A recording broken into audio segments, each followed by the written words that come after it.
Hi, everybody on YouTube. How y'all doing tonight? It's me, Dave. You might know me from previous Spaced Out radio shows as the host.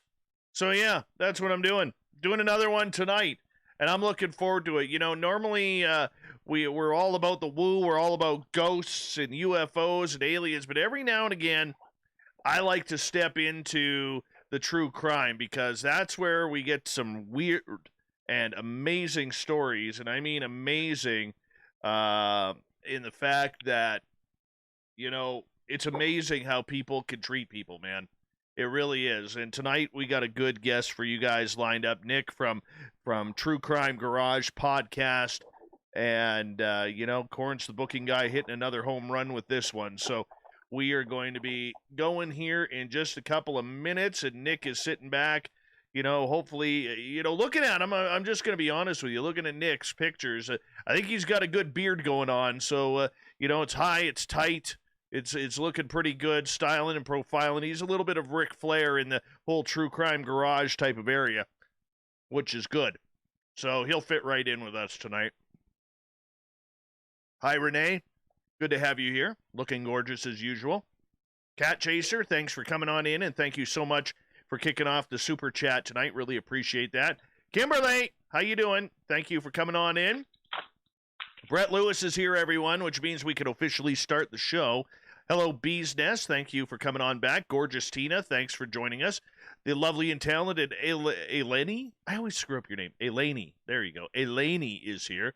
Michael Boyle, how's the Pepsi or the Cherry Pepsi? Please give us an update. Thank you so much. Good to have you back, man. And who else we got? Nomad, thanks for joining us. Jim Morris, good to have you here from the United Kingdom. It is Manitoba Becky time. There she is, you know, looking lovely and talented as per usual. Bigfoot Michigan Rob, Brittany, and the Scoreboard Lounge crew, thank you for coming on in. Always appreciate you guys. Hey, Chris Jarvis, good to see you again. Mike Morris, thank you for joining us tonight. I think this may be your first time in our chat room, so welcome to the show. And who else we got in our chat room? Rich Hilke's back, everyone. Give him a round of applause. Princess Denali, the official princess of Spaced Out Radio. Burrito, thanks for joining us. You make me hungry. Flesh Wound, good to have you back. Hey, Scotty Eisner. Hi, Sandra. Hi, Sandra. Hi, Sandra. 3 times. I don't understand you, but we'll accept it anyways. Fapster, how you doing, brother? Good to have you back, man. James Horn, welcome to Spaced Out Radio. Hi, Jen A. You're looking fantastic tonight. Susan B. Susan B. Good to have you here. Chris GP, welcome to our chat room for the first time. Appreciate you. And, well, Michael Morris, well, glad you're here chatting for the first time.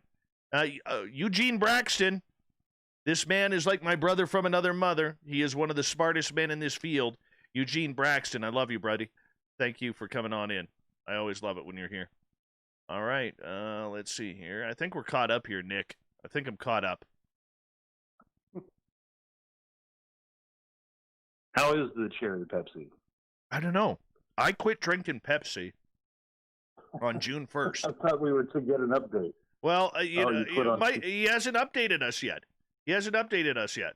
So this is one of my fans, Barther L. He's part of the Third Nipple crew. He says, is that Rosie O'Donnell, or did Dave not shave again? Wow. Ooh. Wow. Went there. That hurt.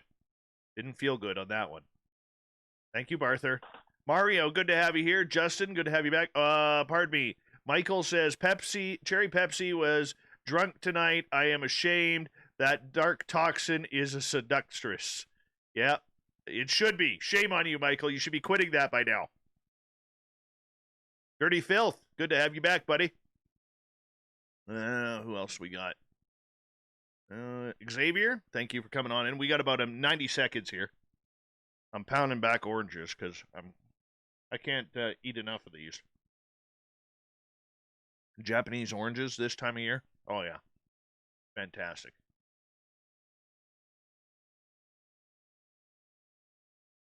Nick here's like, what the hell is going on? What did I get myself into? Bart L and the Third Nipple crew? Yeah. All right, guys, we got 1 minute. Get that started up.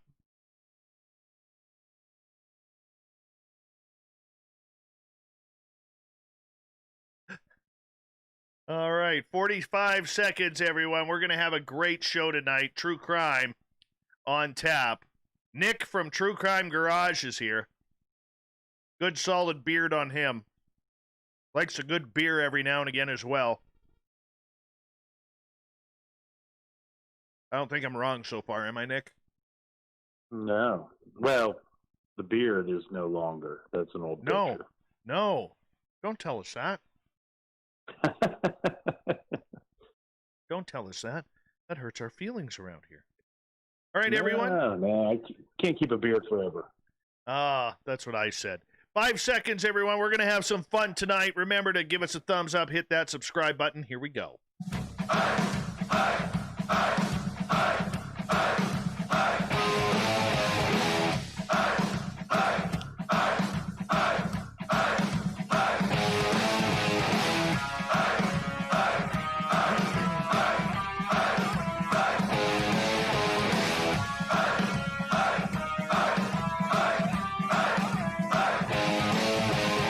Mountains of central British Columbia to you listening around the world. This, my friends, is Spaced Out Radio. I am your host, Dave Scott, sitting in the captain's chair of SOR headquarters. We welcome you to tonight's show on our terrestrial affiliates around North America and digitally on TalkStream Live and Revolution Radio. Remember, if you want to check out our archives, we have them free for you at youtube.com/Spaced Out Radio. Do old Davey the favor, hit that subscribe button. Follow us on Twitter at Spaced Out Radio and on Instagram at Spaced Out Radio Show. Our website is spacedoutradio.com, where we have a plethora of features for you, including rocking out to Bumblefoot and reading up on Captain Shirk's SOR Newswire. Tonight's show is brought to you by CHIVE Charities. Help make the world 10% happier by visiting CHIVE Charities today. You can find them on our website. True Crime Garage host Nick joins us to discuss his love of reporting the strange and horrific stories dredged up by the ugliness of humanity. Nick and his broadcast partner, the Captain, host a new show each week as they revisit some of the most haunting cases they've covered to date. This is a compilation of hidden treasures, a chance to dive deeper, and discuss new theories, updates of the strangest crimes they can. Their website, truecrimegarage.com. Then at the bottom of hour number 3, I will bring you the SOR Newswire, brought to you by Paranoia Magazine. Mr. Nick, good to have you on Spaced Out Radio for the first time. How are you? I'm wonderful. Thank you for having me, Dave. Well, we're glad, because I haven't done a true crime show like this in a long time, and I actually really enjoyed it. It's a nice break from the woo, the UFOs, the disclosure, the everything that goes along with that. You know, let's learn a little bit about you and what you're all about here. How did you get started with True Crime Garage? Well, true crime has always been something that I've been into for a long time, as long as I can remember. I have always enjoyed reading true crime and still very much do. That's my favorite way to get true crime information and read about the stories. A good friend of mine, we were looking to work on a project together. We had worked on several other projects together throughout our friendship, which has lasted almost our entire lives.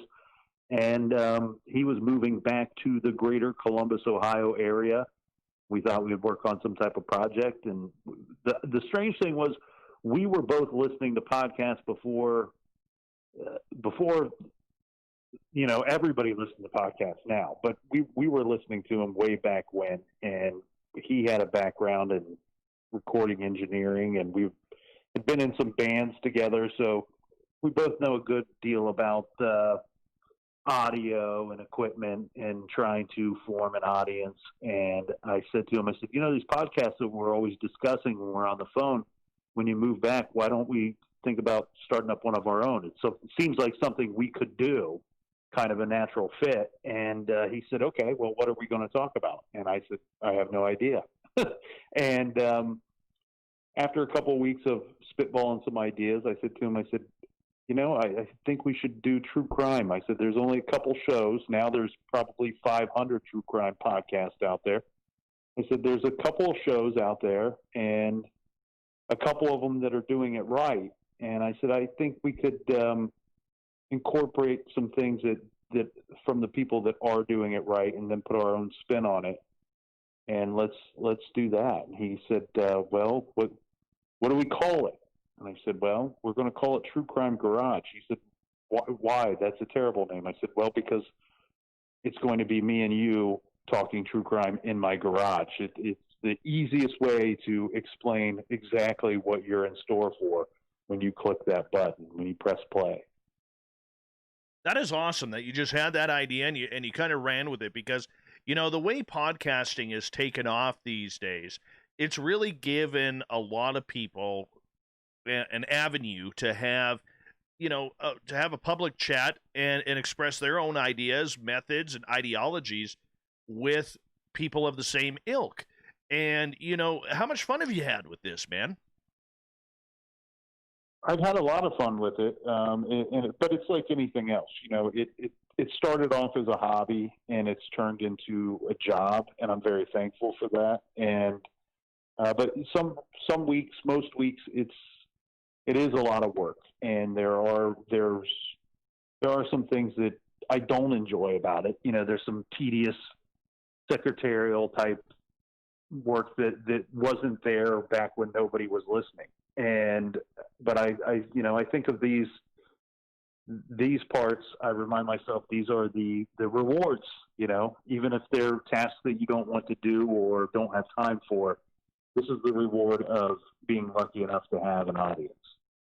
How long have you been doing this? Because it does take a while to build up an audience. We are as of tomorrow, we are we're 1 month away from 6 years of doing this show.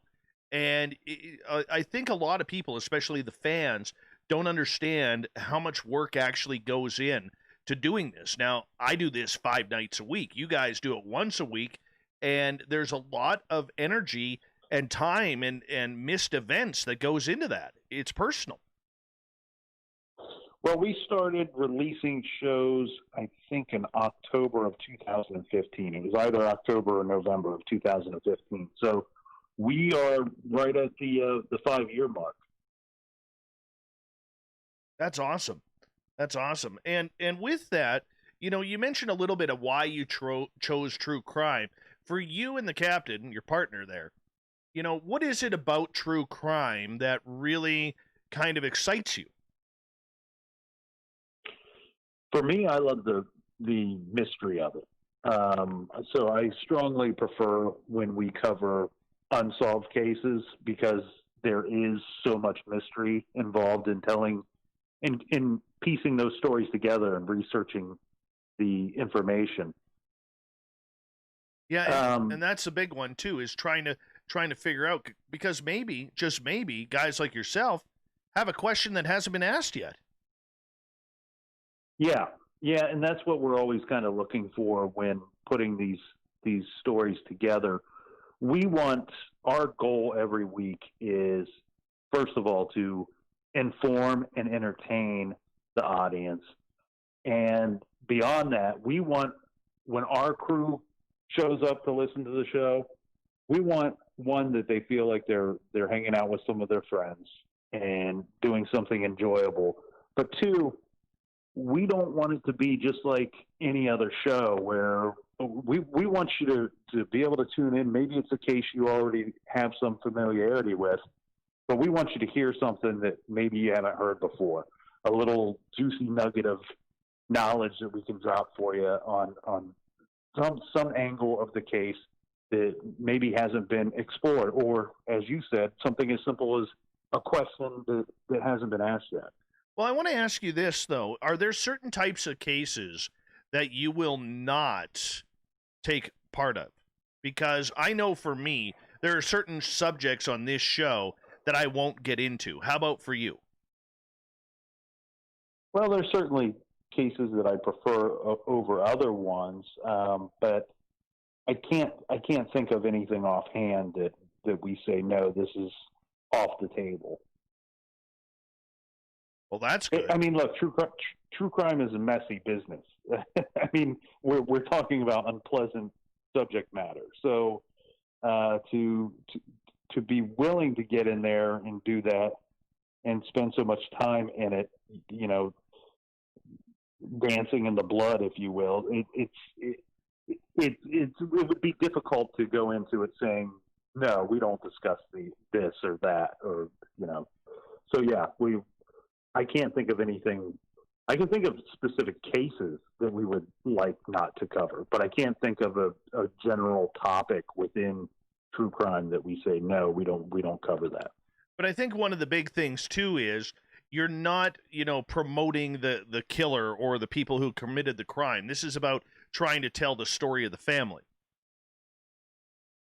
Well, it's trying to tell the story of the victim, and it's also, what can we, as human beings, what can we learn from this story?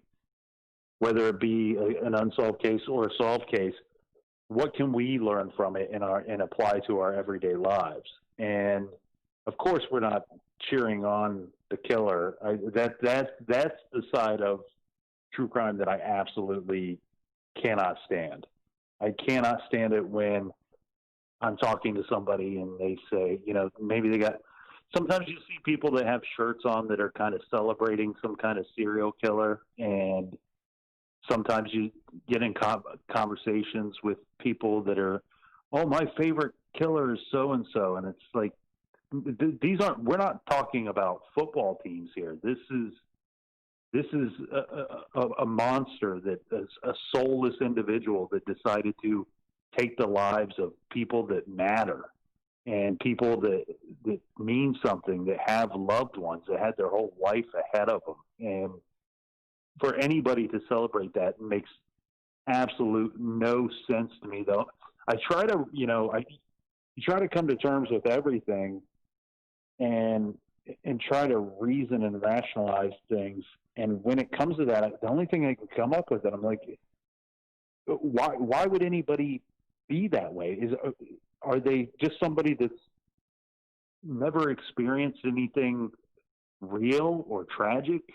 Have they just had some kind of nerfy life that they think that we're talking about something out of a comic book here? This is real life stuff. And one of the most enjoyable, but also some of the most sad stuff that I have to do is a lot of times I meet or talk to persons that were relatives of a victim, and it's heartbreaking.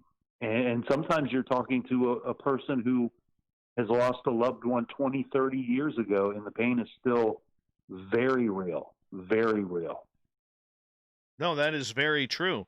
Very true. And it's amazing how we put, or at least some part of society puts these serial killers or these murderers on some sort of pedestal, like they're a rock star, icon, or god.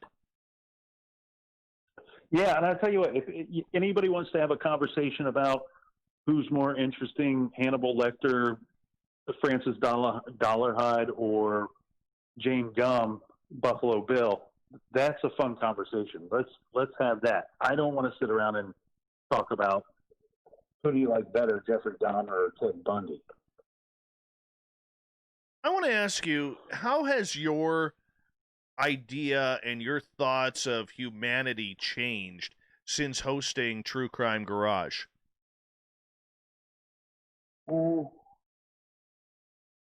That's a difficult question, because I don't think, as far as the true crime element goes, that's not really changed my life or thinking any, because I've been reading true crime for 30 years, so it's always been something that I've been well aware of, and haven't really come across anything new,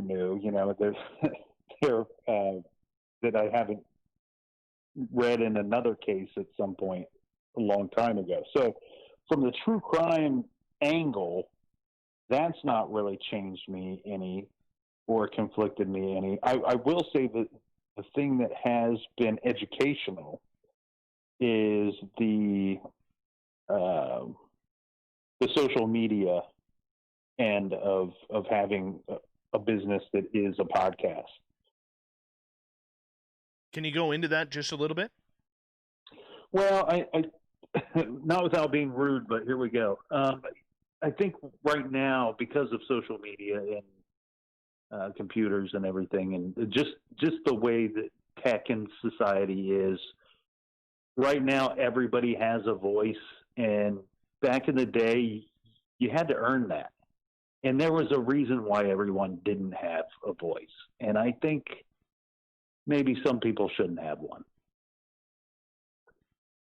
Now, are you saying that in regards to podcasting, or just, people using social media as a giant voice and to maybe earn leverage or to argue on the platform that they have decided to use? I think that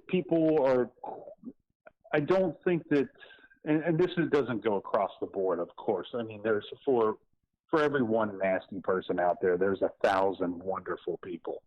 But I think the nasty people these days tend to be the loudest, and I don't think that they have much to offer as far as keeping the conversation interesting. And it's, with anything, you're going to have trolls. You're going to have people that are hurtful and mean spirited. And I think what gets lost on those individuals is that words have real meaning, and I think people should respect that. Nick from True Crime Garage is our guest tonight on Spaced Out Radio. Nick, as you go through, what kind of remarks or criticisms do you receive from people, when they listen to your podcast? Because I know I'm very up to date on what people say and think about mine, and I have to say, sometimes a good solid critique is very beneficial in how we shape and shift the show.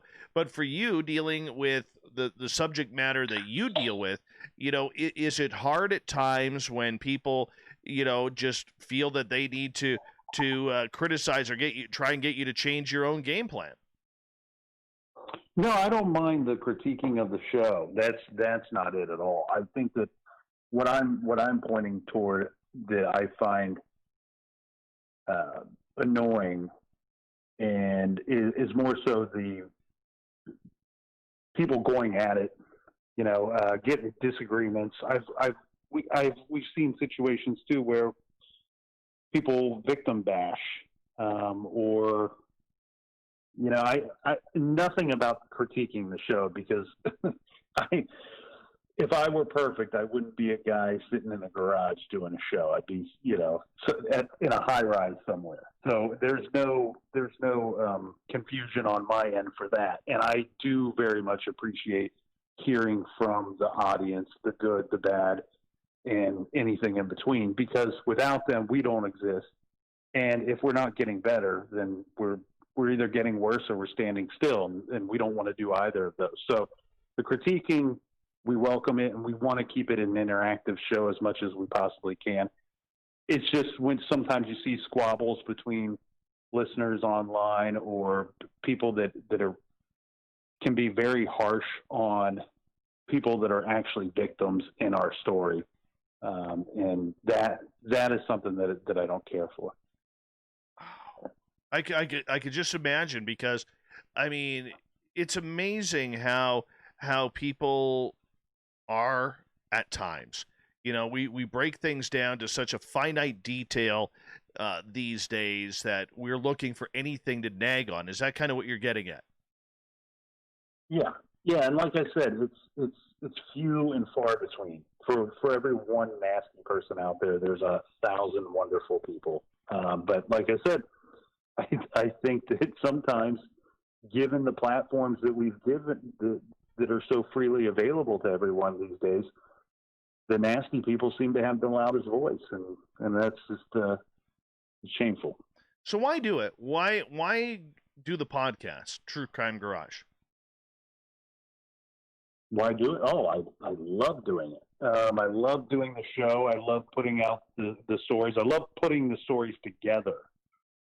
Is some of my favorite parts of it, and that's stuff that doesn't make it to the airwaves. But and then going beyond that, just my own personal satisfaction that I get out of it. It's sometimes we are able to make somewhat of a difference. I mean, we're able to help these cases along, even if it's just keeping the story alive, keeping somebody's story alive. There's been cases that we've covered that have, before we got a hold of them, had zero digital footprint. And it's like, okay, one day this guy or girl, their life was snuffed out, and it was a story in the newspaper for a week or two, and then it just went away. And 10, 15 years later, it's almost like it never happened. And that to me is very sad. And I love that we are able to bring some of those stories into our little garage spotlight that we have, and tell those stories and remind people that this is still something that matters. It's something that hasn't been resolved. There's somebody out there responsible for these horrible acts, and they need to be held accountable. And frankly, I don't feel comfortable with them walking amongst us. And one of the cases that we covered early in the garage was a case of a boy named Tony Muncie. He was about 15 years old, and he told his parents he was going to take the old bus out to the west side of Columbus and meet up with his girlfriend at the time. Well, Tony didn't come home that night, and they found him in a ditch in a county just one county north of where he lived. That case sat there. That was from the early 80s. And that case sat there. We covered it, and I was very glad that we were able to cover it, because it was a case that nobody else had covered. And it was everything that I just said. There was no website. His case wasn't featured anywhere. It was never on TV. It was like this thing that happened, this nasty, terrible, horrible thing that happened one day. And then everybody grew up. They didn't find the guy that did it. Everybody grew up, everybody moved on, and now it's like this thing that just gets further and further away from everybody, and then it's like something that never happened, and that's just not cool. And so, strangely enough, True Crime Garage didn't have anything to do with the case getting solved, but it got solved last year, earlier this year. And I mean, what an amazing thing! But it was so wonderful that we were able to cover that. And, what was weird was we spoke with his brother, who was little. He was younger than Tony. Spoke with his brother around the time that we covered the case, and had some conversation with him, and then got to hear back from him after they finally solved the case. And it was something that, of course, it stuck with his family, and was a real bad, horrible thing for his family, something they never got over. And even though it's solved, they'll never get over it. It's not something, you don't put a guy in handcuffs one day and then all of a sudden your loved one reappears. They don't come back. But, I think that's the power of people, though. If you can have people that just see something that they don't agree with and just say, no, no, I'm not going to be cool with this. And I think that's how, if you want change, that's how you get change, by people doing that. And we're not doing anything amazing here in the garage other than telling these stories that we think that should be told, that we won't forget about, and we don't want others to forget about. Nick, I'm going to get you to hold on right there. We are going to go to break here at the bottom of the hour. From True Crime Garage, we have Nick with us. We're going to get into some weird cases that Nick and his partner, the captain, we got our own captain around here, by the way. We're going to get into some of those. Every show's got a captain. Yeah. Well, we are going to get into some weird cases that they've covered on True Crime Garage right after this.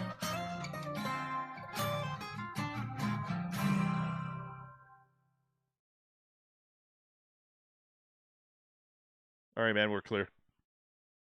Good start. Okay. Good, solid start. Thanks. No problem. What we do around here. What we do. Let's go there.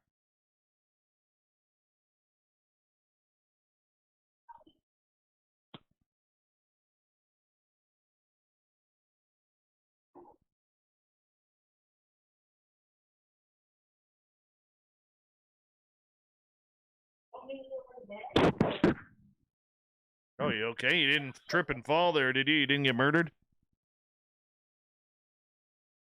Maybe he did. You okay there, Nick? Yeah, I'm all right. All right, just making sure you didn't get knocked off there.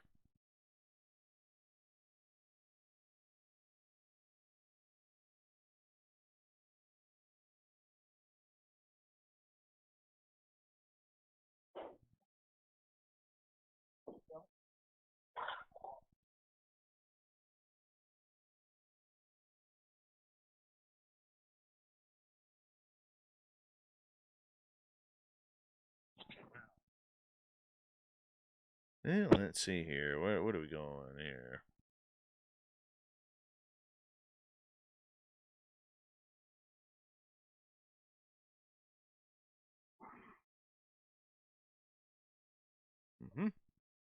Well, of course we have dead air. I am not talking right now, Cat Chaser. I could talk right now. By the way, Cat Chaser, thank you for the super chat. Babster, thank you for the super chat. I really do appreciate that. So, Nick, are you a Blue Jackets fan? Let's just get it out there right now. I am, but this might be an unpopular thing to say. I'm not. I don't know a whole lot about hockey. That's okay. We can forgive that. But I do enjoy the Blue Jackets. I go to usually 1 or 2 games a year. For the very casual hockey fan, the in-person experiences feels 100 times greater than the TV experience.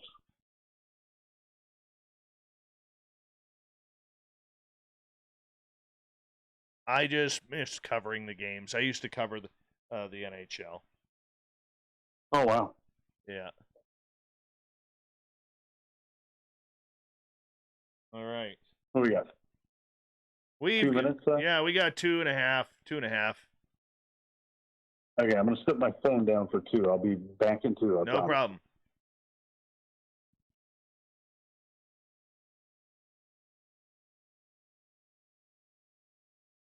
Hi, Mario. What's going on?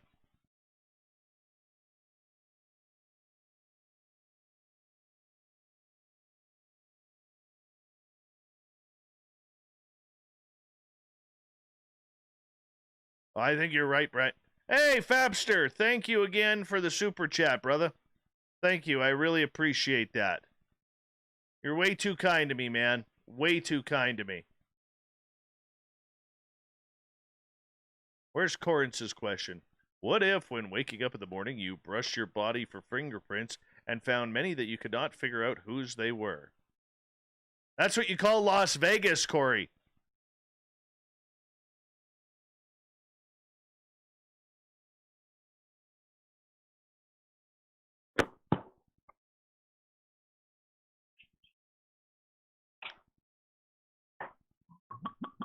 Hey, Stone. How are you? I hope that was a nice vodka or a glass of wine or something that was pouring there. A little bourbon. Even better. Even better.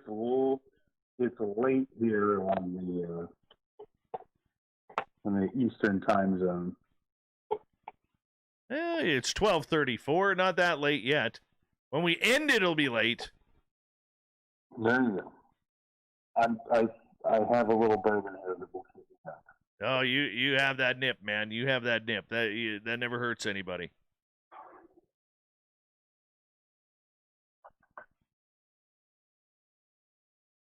All right, we got 30 seconds. Mike wants to know if that's Horse Soldier bourbon. It's 4 Roses. 4 Roses. Okay.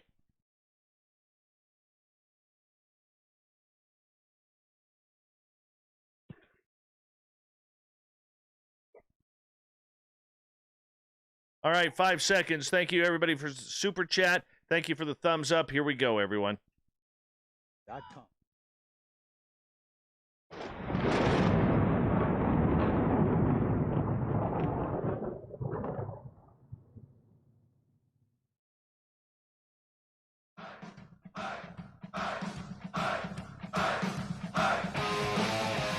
Second half hour of Spaced Out Radio is now underway.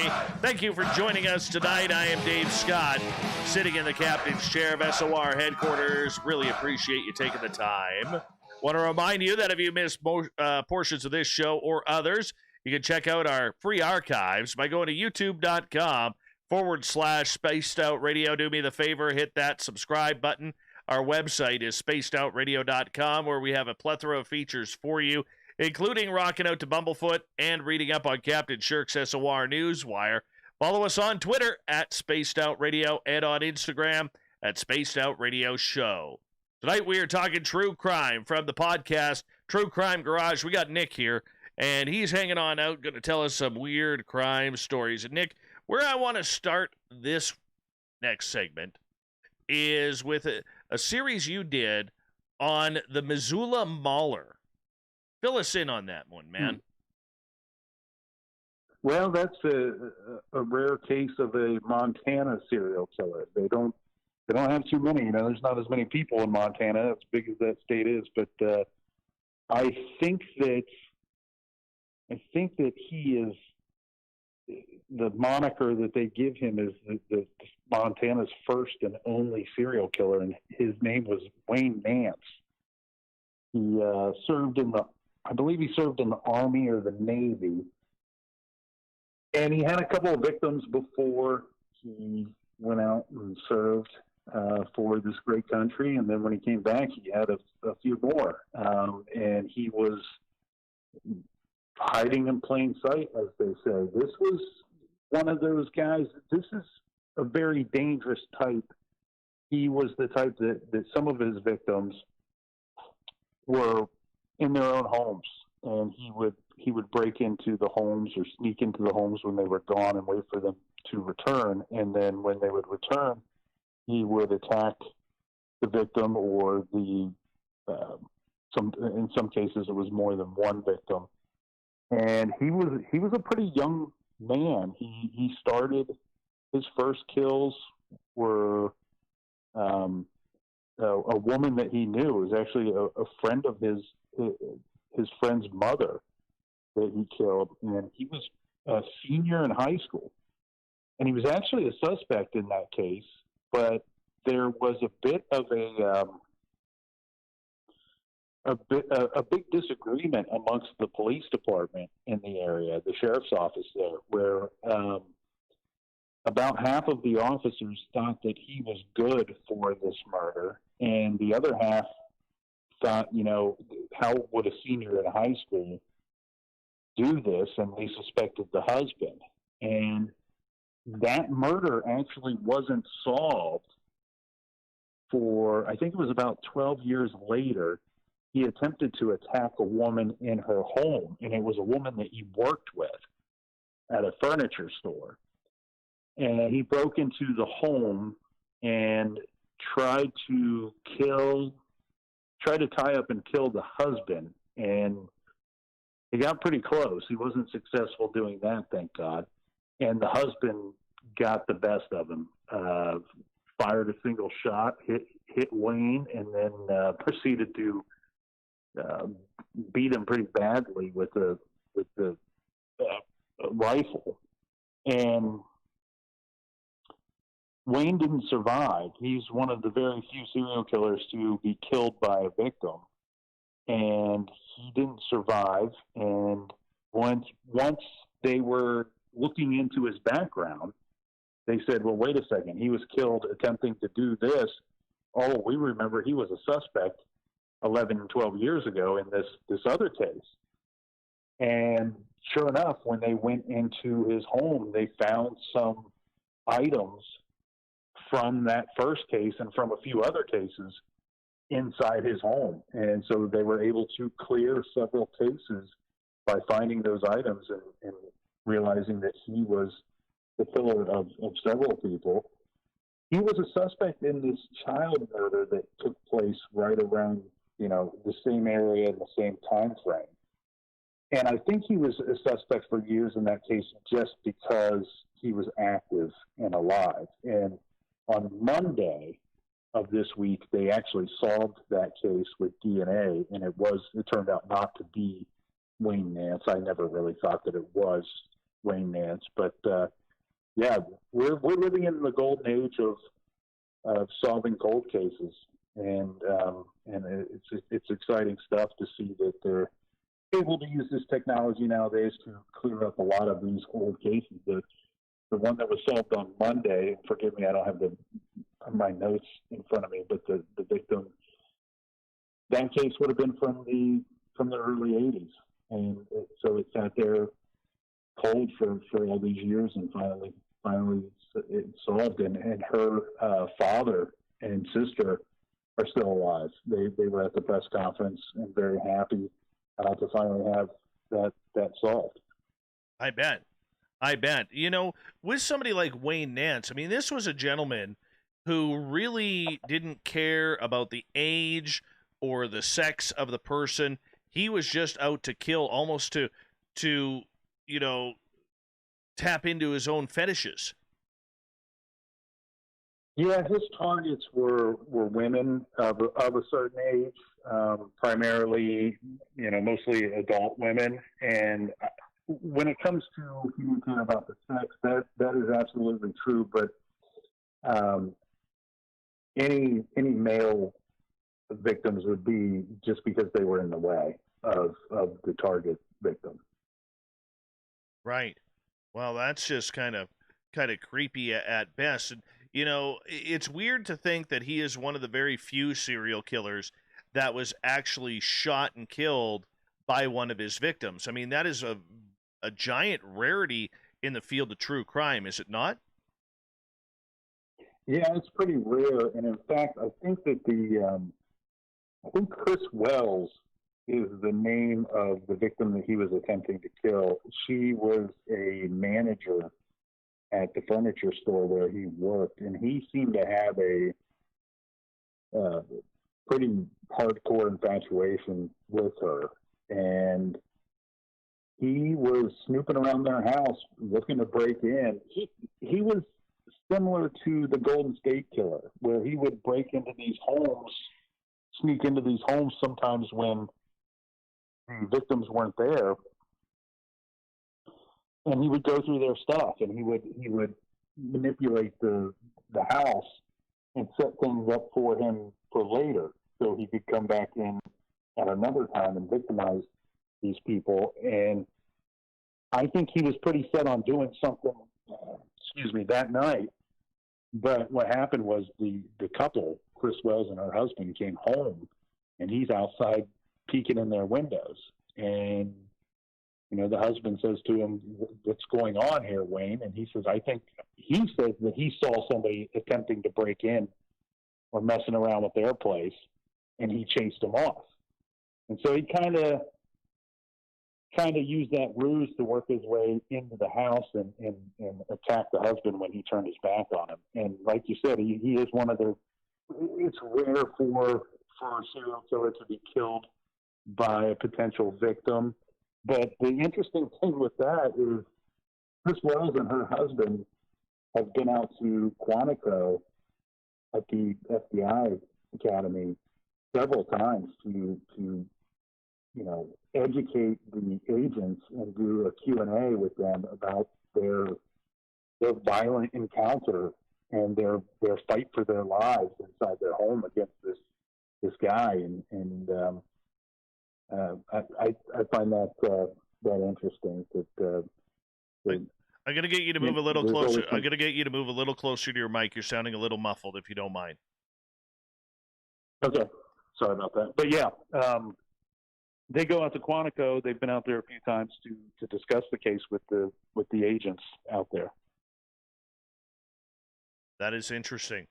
Very interesting. Nick from True Crime Garage is our guest tonight on Spaced Out Radio. Let's move on to another one here that you guys have covered during your show that our audience may not be familiar with.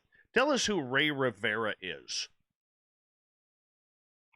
Ray Rivera was a young man in Baltimore. He was hoping to get into the film industry, wanted to be a screenwriter, and I guess a director as well. But he lived in Baltimore briefly, and they found him in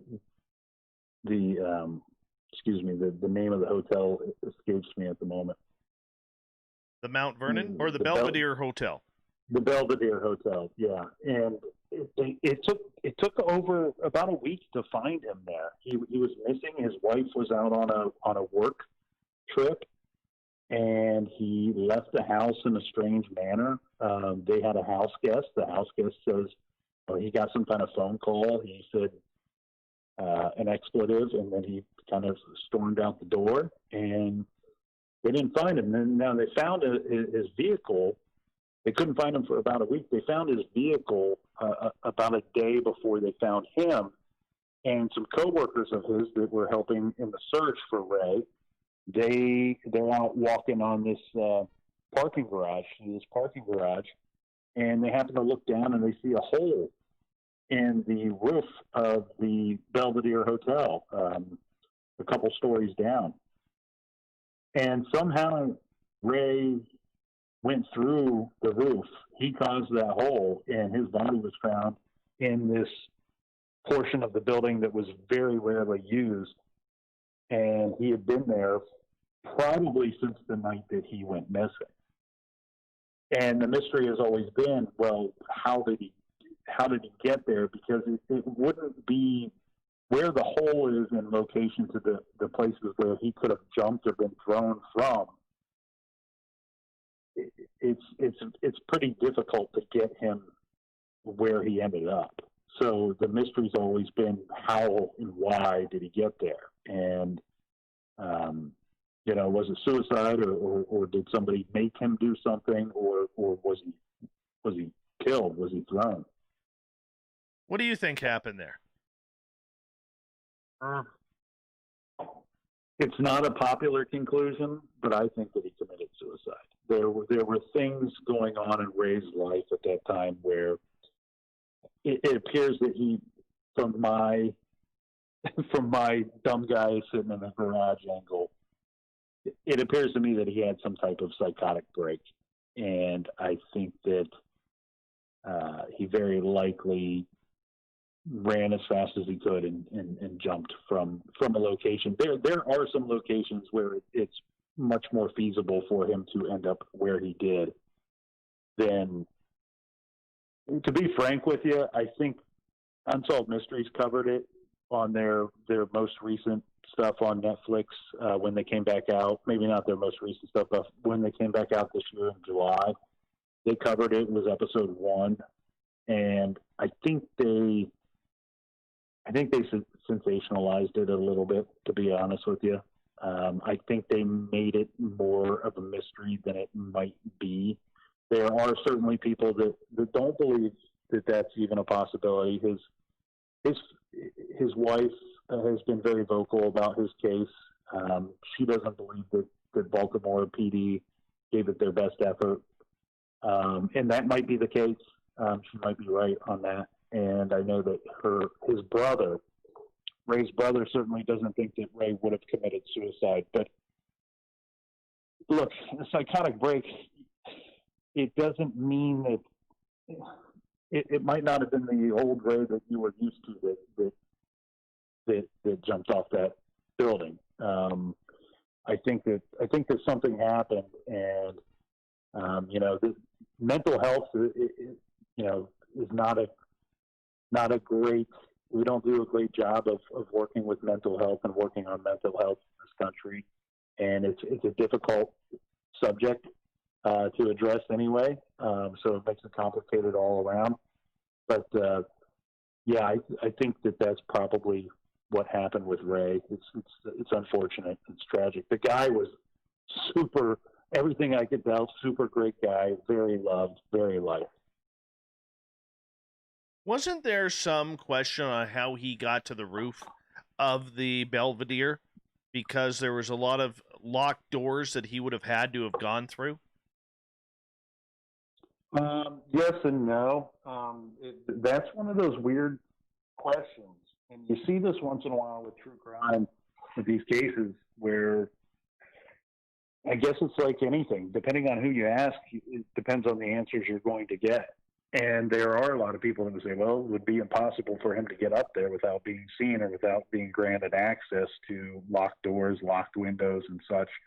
But then there's others that tell you differently, that said, if you went up the stairwell, then basically anybody could get up there. The other thing, too, that is really shocking that is not reported very often, and I was surprised that it didn't make it to Unsolved Mysteries, is there was a bar that was open to the public in the Belvedere, and it was on one of the higher floors.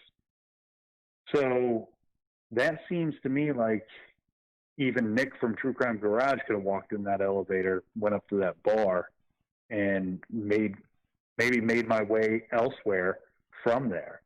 So I don't think it's as impossible as they make it sound. It makes a much better story when you say it was impossible. We covered a case, Brian Schaefer in Columbus, a man who disappeared, who's never been seen again. And the way the short of that story is a man walked into a bar and disappeared. And yes, that makes for a great story. He went into that bar and he made it out of that bar. Somebody made him go out of that bar somehow.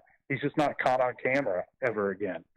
And I lived in the area. I've been to the same bar that he went missing from. It's situated weird. It's on the second floor. You have to go into the main building and take an escalator to go up to the second floor there, and then you can walk into the bar from there. But they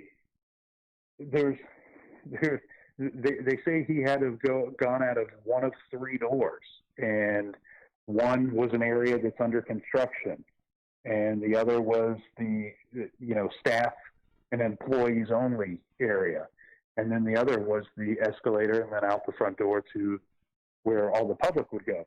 But that's just not true. There's 6 or 7 doors total that he could have gone out of. There are areas that he could have managed to get through somehow without being caught on camera at that time. Again, it makes for a better story to say a man walked into a bar and he disappeared. We still don't know what happened to Brian Schaefer. We may never know, unfortunately. But I think he made it out of that building. And same thing with Ray. I think that there's a chance that Ray may have managed to get up there somehow, some way. This story has so many different eerie twists and turns, whether you believe it's suicide or whether it was something nefarious. And to me, it's almost, very eerily similar to what Elisa Lam went through in California with her alleged suicide at the Cecil Hotel. Yes, it is similar.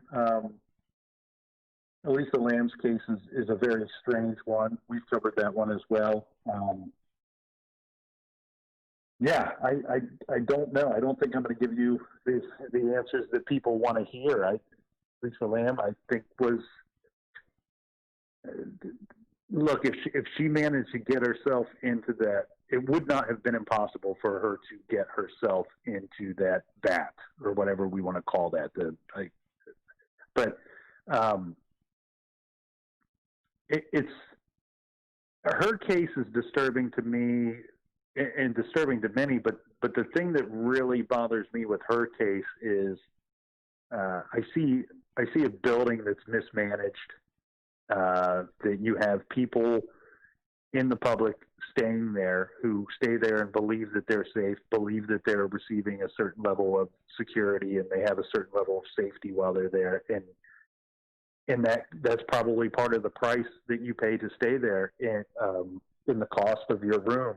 And it's just not the case. That place is very mismanaged. There's no reason that anybody should be able to make it up to the rooftop on their own at a hotel. I've worked in high rises in security and security administrator for high rise buildings. It's just inexcusable, the lack of service and lack of security that was being provided for the guest at the hotel that Elisa Lam stayed at. Yeah, that case still rattles. And of course, being from British Columbia myself, that case still is relatively close to home for a lot of people here who still would like to know what really happened, on that faithful night as well. We only got about 3 minutes to go before we have to go to break, but something that was similar in between these two cases, between Elisa Lam and, our good friend Ray Rivera, was the fact that they seemed to act very awkwardly right before being seen for the last time. Ray had that phone call where he all of a sudden was acting strange and had to quickly leave the house, where Elisa had that weird video footage of her in the elevator there. And it does show almost signs of some kind of, psychosis that is underway.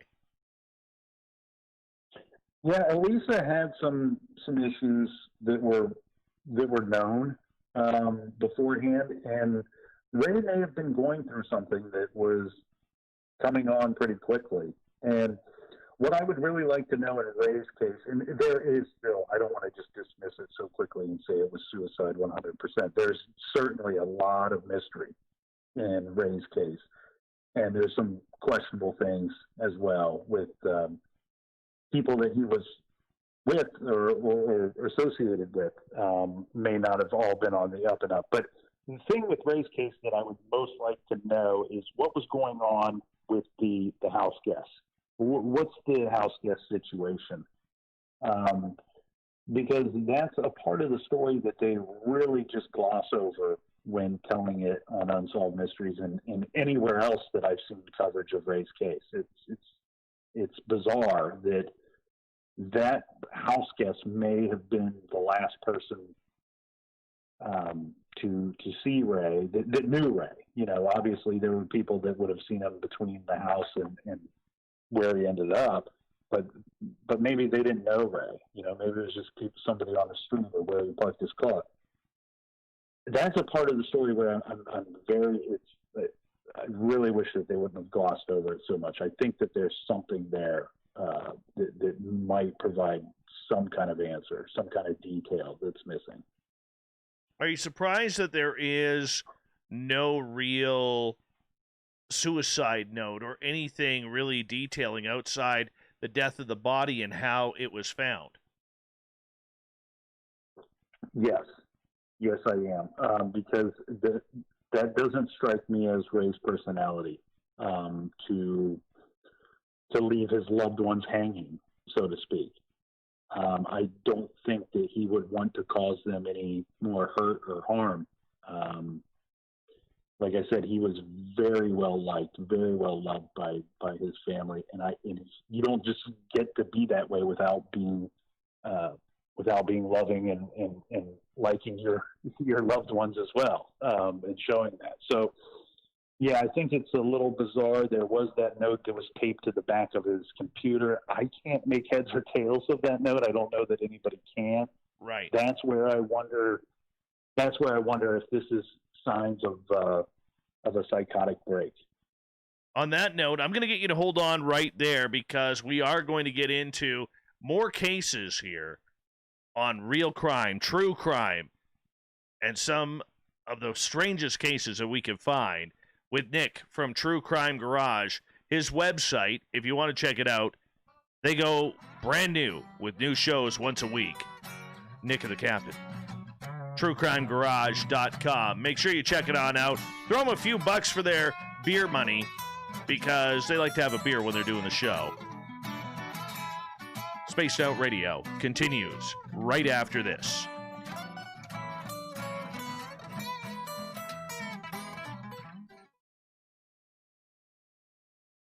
All right, my friend, I'm going to quickly step away for a couple minutes. I'll be right back, okay? Sounds good. I'm going to do the same. All right. Don't forget to join the Space Travelers Club for just $5 a month. And follow Spaced Out Radio on Twitter @Spaced Out Radio. Our Instagram, Dave Scott SOR. Our Facebook page is Spaced Out Radio Show. Our archives are free at youtube.com/Spaced Out Radio. Come woo it up with Spaced Out Radio today. Bye!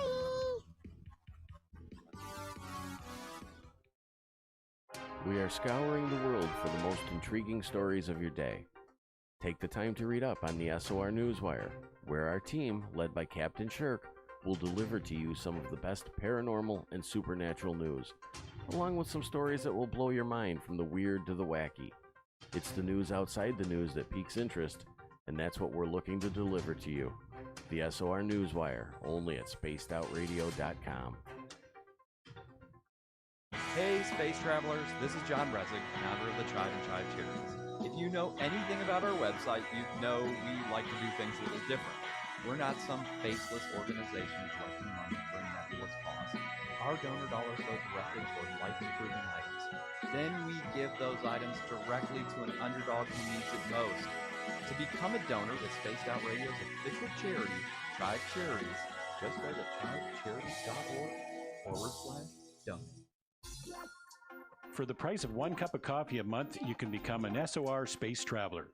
The Space Travelers Club is a place where you can interact with other listeners, either live during the show or on our great forum. We want your stories, pictures, comments, and ideas. You'll get live video streams, exclusive content, and be a part of our newsletter. Stay in touch with everything SOR. The Space Travelers Club is just $5 a month at spacedoutradio.com.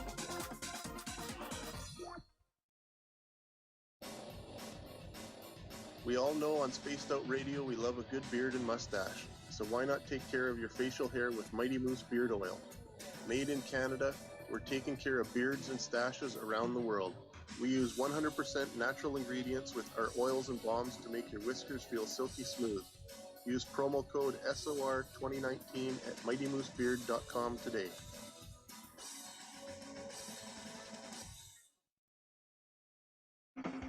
The party is always on at the Moose Vancouver. The Moose Vancouver is where you want to be when visiting Canada's West Coast. Open until 2 a.m. nightly, the Moose cranks up the rock while serving some of the best rated food in the city. The menu starts at $6.95. Why party anywhere else in Vancouver when the Moose is right there? Get your horns up and rock with the Moose, the official party bar of Spaced Out Radio. Get your horns up with me on Spaced Out Radio. This is Ron Bumblefoot THAL. Come tune in to SOR where you can hear me rock out with Little Brother Is Watching, the official theme song of Spaced Out Radio. And then come on over to bumblefoot.com where you can find out about my tour schedule, my music, and everything else. Bumblefoot.com keeps you up to date on what I'm doing and the best way to stay in touch with my music and music camps. Sign up for my newsletter at bumblefoot.com and remember, Little Brother Is Watching. I'm feeling a little spicy tonight. What to do? What to do? Why not get Bumblefoot? 4 million Scoville units of pure hard rock. Bumblefoot hot sauces come in 3 flavors. The burning Bumble. Tone it down a bit with Bumblelicious and throw the sauce on everything. Spice it up. Bumble me, baby. Bumblefoot hot sauce. Get it today at kajans.com. Are you an experiencer of something strange that can't be explained? Do you want help finding out what's going on? I'm Ryan Stacy, head of the Experiencer Support Association, otherwise known as TESA. We've teamed up with Spaced Out Radio to investigate cases filled out in the SOR Sightlines report. We are independent and there's no cost to what we do. I'm back, my friend. I'm here as well. Right on. Right on. Just Googled horse soldier bourbon because I had not heard of that one. Looks legit.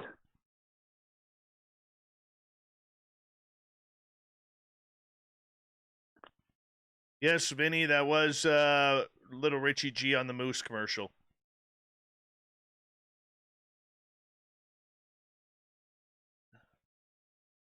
All right, what do we got here? Hey, D Swagger, how are you? Chef Chemist says, I've listened to every True Crime Garage show. I love this. Thank you. That's awesome. Yeah, Chef has a fantastic mustache too, just so you know. Really solid lip blade. All right, we got 1 minute here. 1 minute. And hey, Raul, thank you for coming on in, man. Good to have you back. Appreciate you. Walter, good to see you. Slim, it's been a while. Don't know where you've been hanging out.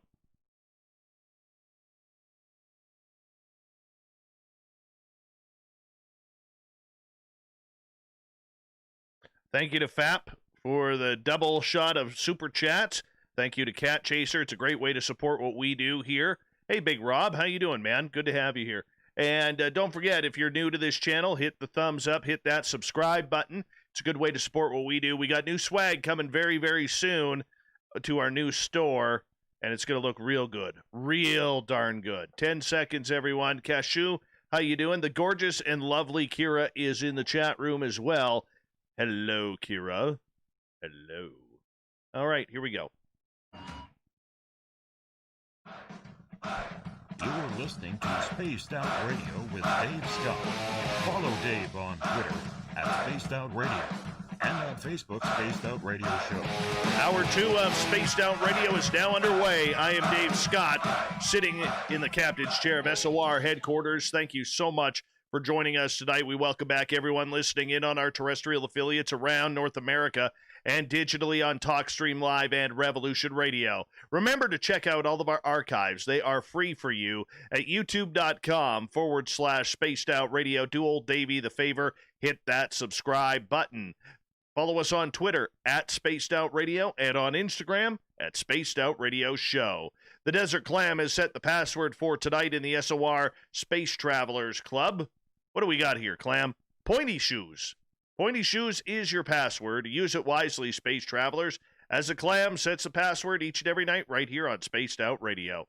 Our website is spacedoutradio.com. We have a plethora of features for you, including rocking out to Bumblefoot and reading up on Captain Shirk's SOR Newswire. Follow us on Twitter, once again, at Spaced Out Radio, and on Instagram, once again, at Spaced Out Radio Show. Tonight from True Crime Garage, we have Nick happening here, and we are getting into some weird, strange cases that they have covered on their True Crime Garage podcast, the website, truecrimegarage.com. Nick, welcome back.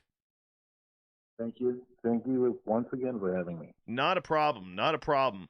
Let's move into a different direction here and go to Veronica Bloomhorst. I mean, this looks like a nice, innocent lady.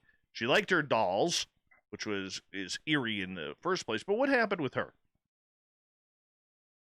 Well, Veronica, this is one of the more strange disappearance cases for me because she goes to work that night, job that she's had for a while, pretty routine day. She worked nights at this convenience store. And so she's leaving work. She's seen by her coworker. This is Illinois, and this I don't remember what month it was, but it would have been one of the cooler months of the year. She worked nights, as said, so they got off, I think, at 1 a.m. And she goes outside, heats up the car, lets it, heat up for a while, and she says, her coworker says, she left there at 1:05, and I know this because we were both in the parking lot together, heating up our vehicles. Her work wasn't terribly far from her home. She lived with her parents because she was still pretty young, 19, I'm guessing. But they had a detached garage, and they kind of had a system, the mom, dad, and brother. And Veronica was typically the last one home because she worked so late. And then so it was her job to, quote unquote, shut down the garage. And her mother had a habit of waking up in the middle of the night at about a set time. I don't know if it was 2 a.m., I'm guessing, I think it was. That she would wake up and she would look out the kitchen window, which you could see the detached garage from the kitchen window.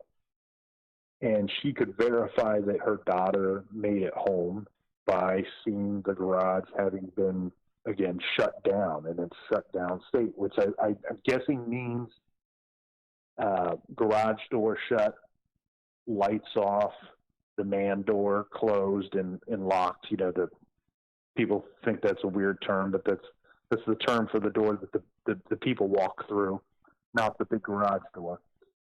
So the garage looks the way that it should, per her mom at 2 a.m. when she gets up to do her nightly check.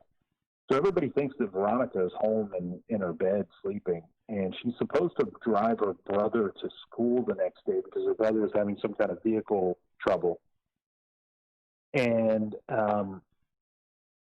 at the last minute, he can't find his sister, and he ends up getting a ride. And then it's later that day that Veronica's father figures out, even though her car is in the garage, there's no Veronica. So she made it home.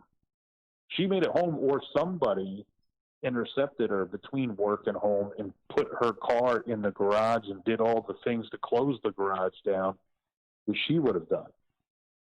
Now, I absolutely think that she made it home. I think that something happened after she got home, that between making it the 30, the 30-foot, 40-foot walk from garage to house is when she went missing. I actually think that there's a good chance that she may have willingly got into a vehicle, and she's never been seen ever since. And there's been some good suspects in that case. Were there any boys that she was interested in at that time? Because that's what sounds logical.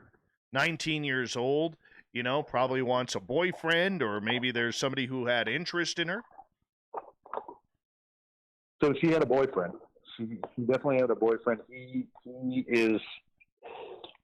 It's been stated that he was, quote, weird after her disappearance. Now, let's say that's always a difficult thing to analyze. What does weird mean? I mean, how does anyone react to someone they truly care about going missing? So either you can take it one way and he's a suspect and should be, or he's just coping with something that none of us want to have to ever experience. And so he was a suspect, and one person that I think should be a suspect, there was a police officer that lived in that neighborhood, and he should be a suspect for a couple of reasons. One, he was running around on his wife at the time, and excuse me, I had to take a big drink there. But after reviewing the case, there are some people that wondered if maybe he was interested in Veronica, and maybe he made a move on her, and maybe her being a very trusting person got into his vehicle willingly that night. But I also wonder, is there a chance that maybe she saw something that she shouldn't have with this guy running around, and maybe she threatened to tell somebody about this. But yeah, the boyfriend is a suspect. The police officer is an interesting one, and if I remember correctly, there was a third individual, but I can't recall who it was. So with her vanishing without a trace, were there any clues or evidence left behind that she was with someone else, or that maybe she just went for a walk and, I don't know, maybe got picked up and kidnapped? Well, one of the bigger clues would be when they brought out the dogs to try to follow her scent. It went out to the road. The dogs went out to the road, and then they stopped. They get very confused. Usually what that indicates is that that person made it to that spot and didn't leave that spot, meaning they got into a vehicle or they just vanished into thin air. So we know what's more likely. They got into a vehicle. That's where the scent ends for the dogs. So the dogs get confused because it should go somewhere. So that's one clue that to point toward her getting into a vehicle. The problem with the crime scene, which would be the garage and the vehicle, the problem with that is they weren't processed properly And a lot of that, though, comes from, look, I mean, they may just not have done a good job, but what's more likely is they think that they're looking for a missing person that's just missing. You know, so that's one thing that I think that the general public has a hard time understanding about detective work and police work, is that a lot of times when they're getting a call, they're responding to a call and they're investigating something that might not actually be the actual crime that took place. And so at the time, I think that they, didn't see any reason to process the vehicle or the garage because they were simply looking for a missing woman that they thought that they would find. Now, days after they don't find her, they're going, shoot, we should have probably processed that car differently. We should have processed that garage. Maybe we missed something. And they could have. They could have missed something.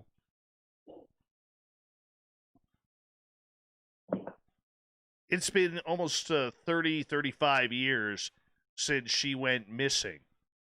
You know, and usually there are some kind of clues that pop up over time. People are very, very sloppy. Yet in this case, have we seen anything pop up? Nobody's ever seen her again. She never popped up on a gas station camera. Anything? No, I think the closest thing that they had was they thought that they had a witness that saw her in the passenger seat of a passing vehicle. And this kind of created a suspect that was not necessary. The suspect ended up being a relative or a family friend of Veronica's. And it turned out to be that the eyewitness was just wrong. It wasn't Veronica in the passenger seat. It was someone that looked very much like Veronica. So you have these things like that in these cases where they are really just they're a false lead, and they're something that the detectives have to spend their time on, and it turns out to be a waste of time. And these cases where they don't find a body, and I hate to say it that way, I don't want to sound pessimistic, but even her father has said, they don't think that they're looking for Veronica anymore. They're hoping to find her remains at some point so they can bring her home and give her a proper burial. But these cases where they don't find a body, they're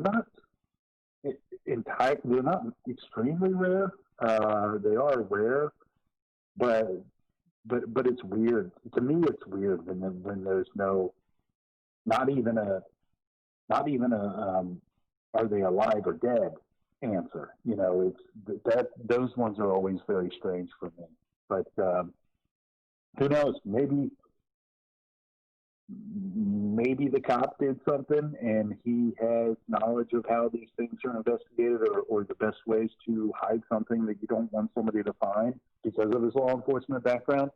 The boyfriend also had access to his father was involved in some kind of either owned a security company or worked for a security company that worked out in these areas that were woodlands and also areas that were under construction. So maybe he utilized one of those areas to get rid of her. But the problem is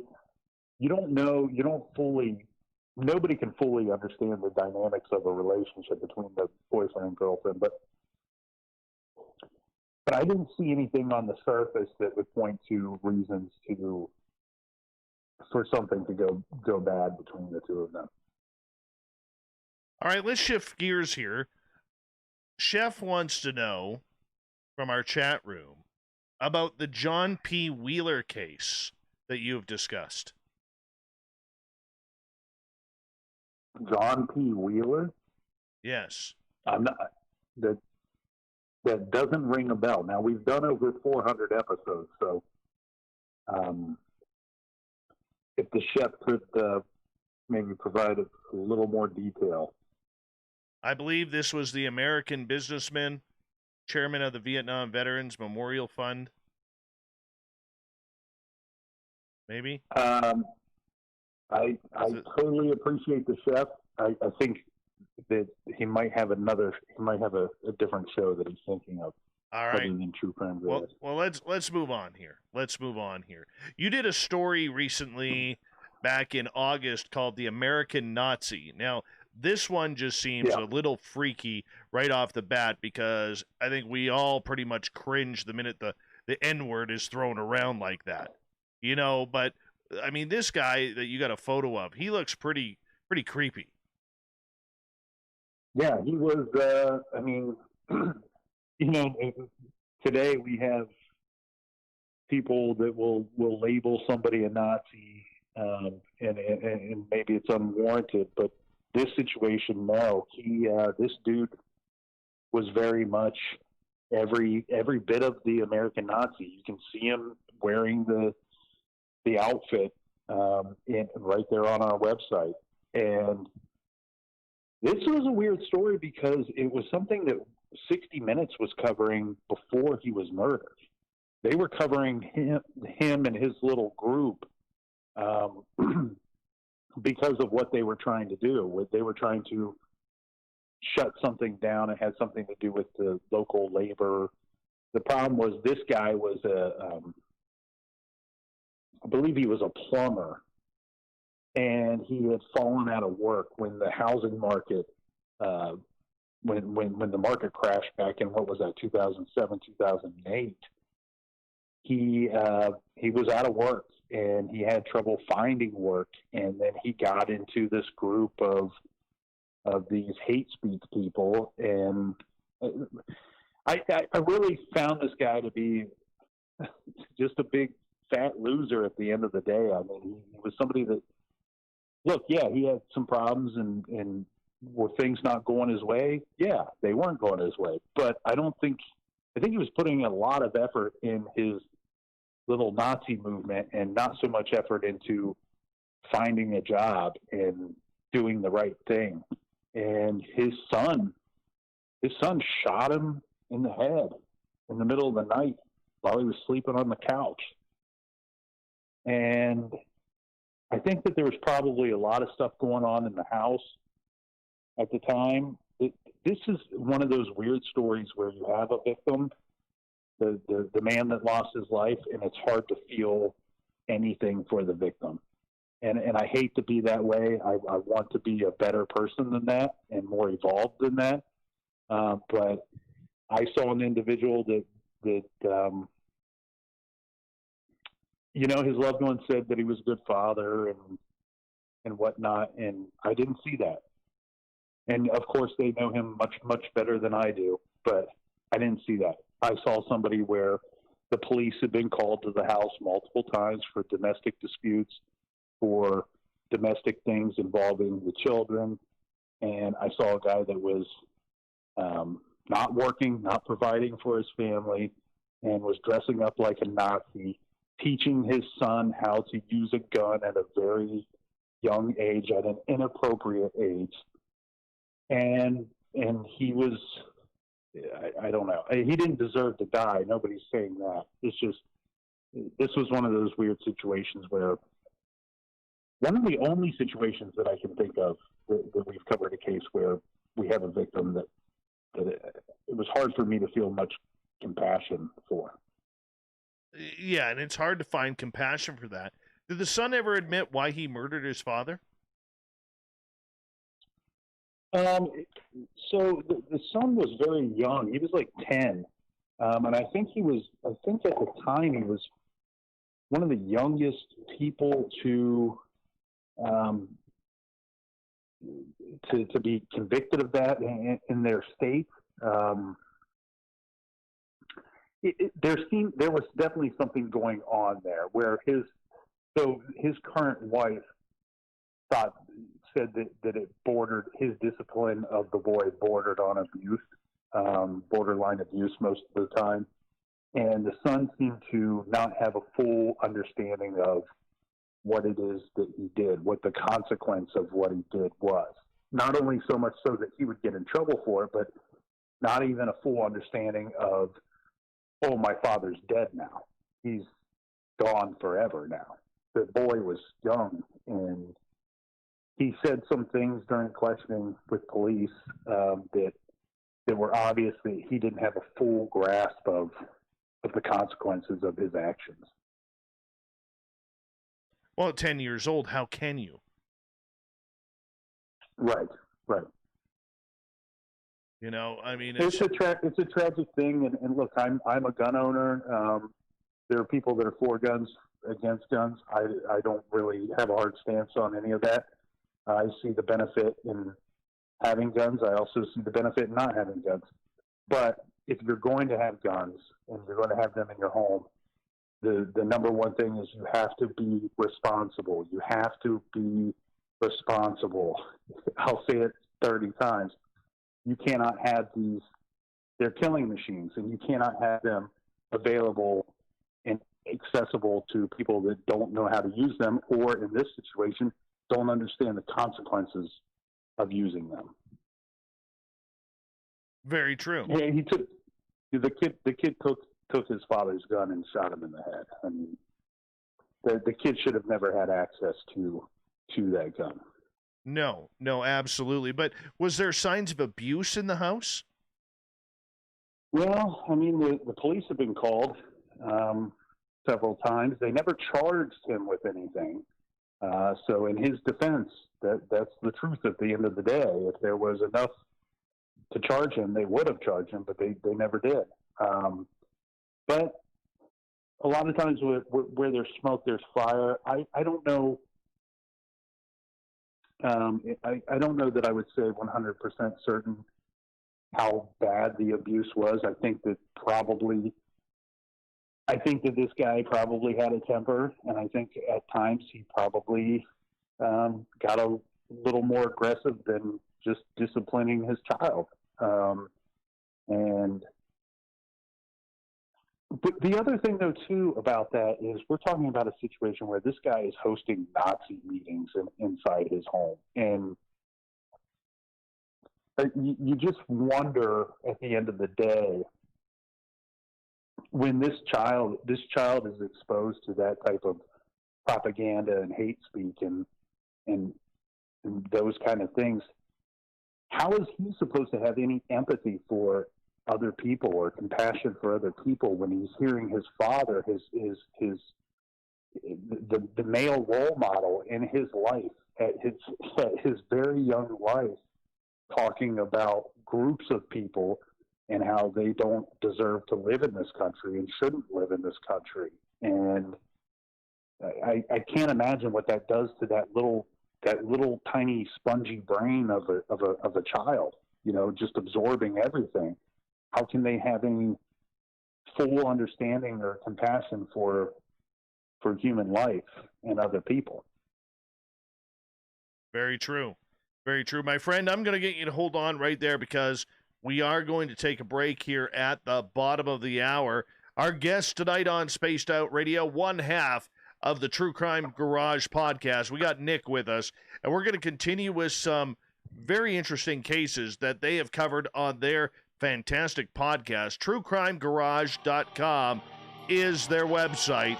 So if you're interested in true crime, this is one of the places where you can get the real goods and the great goods as well from a great podcast. We'll be back with more true crime on Spaced Out Radio right after this.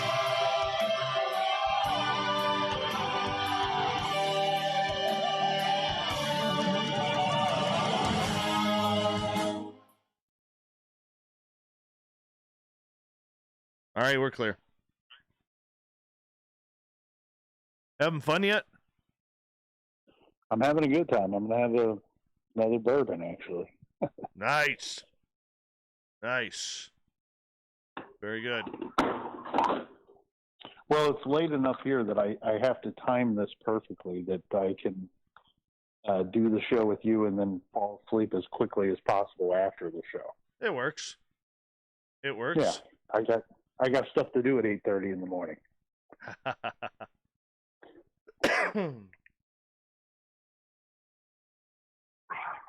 Yeah, so do I. 7 o'clock, to be honest. I got to get my little guy ready for school. But 7 o'clock for you would be 10 o'clock for me. Oh, yeah, that's right. That's right. You got that Eastern time zone thing going on. Right. But it's all in good fun. I'm happy to be on here, and your guys' kind of format. I very much dig that kind of stuff. I like the spooky late night radio like that. I dig that. That's something I would have listened to in my younger years, or even now. Would it be available here? Well, you're more than welcome to tune on in anytime. We're easy to find. I have to listen online. We are accepting new listeners, just so you know.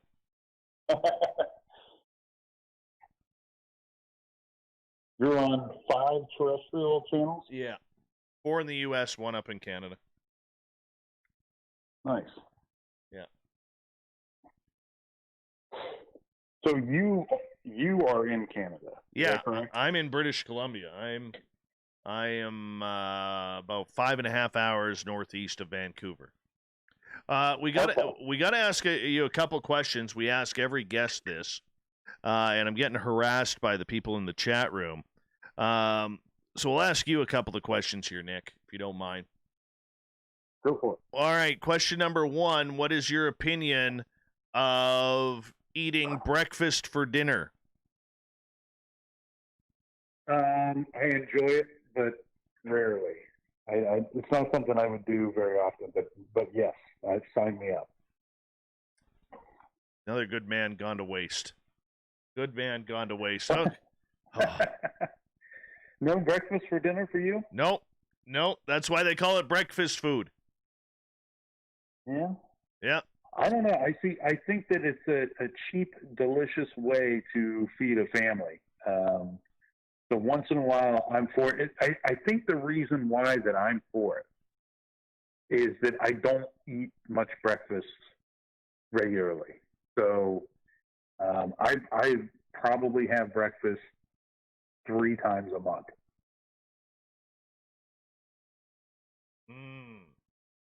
All right, question number 2, since you broke my heart on the first one. All right, it would be, you remember Close Encounters of the Third Kind? Yeah. All right, where the aliens landed there at Devil's Tower in Wyoming, right? Okay, Devil's Tower there. You believe it's a tree stump, or do you believe it's a giant rock? Oh, wow. Well, I was completely wrong on the last question. So I've always thought rock. But what do I know? I'm a guy that eats breakfast for dinner once a month. This is true. You are, so I mean, I am curious about your intentions here,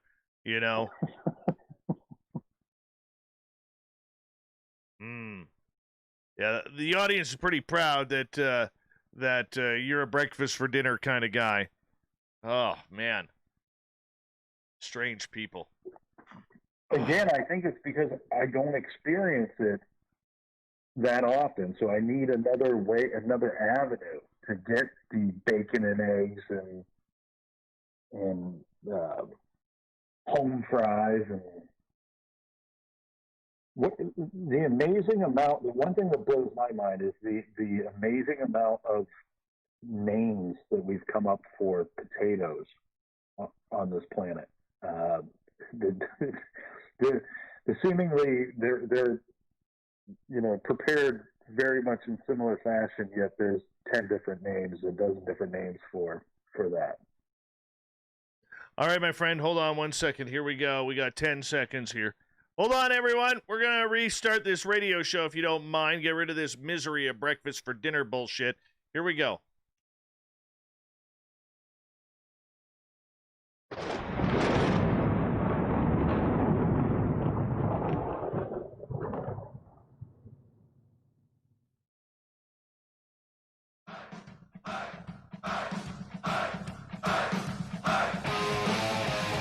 past the halfway point of Spaced Out Radio tonight. I am your host, Dave Scott. Thank you so much for joining us. We really do appreciate all of you tuning us on in. I want to remind you that if you missed portions of this show or others, check out our free archives by going to youtube.com/Spaced Out Radio. Do me the favor, hit that subscribe button. Our website is spacedoutradio.com, where we have a plethora of features for you, including rocking out to Bumblefoot and reading up on Captain Shirk's SOR Newswire. Follow us on Twitter at Spaced Out Radio and on Instagram at Spaced Out Radio Show.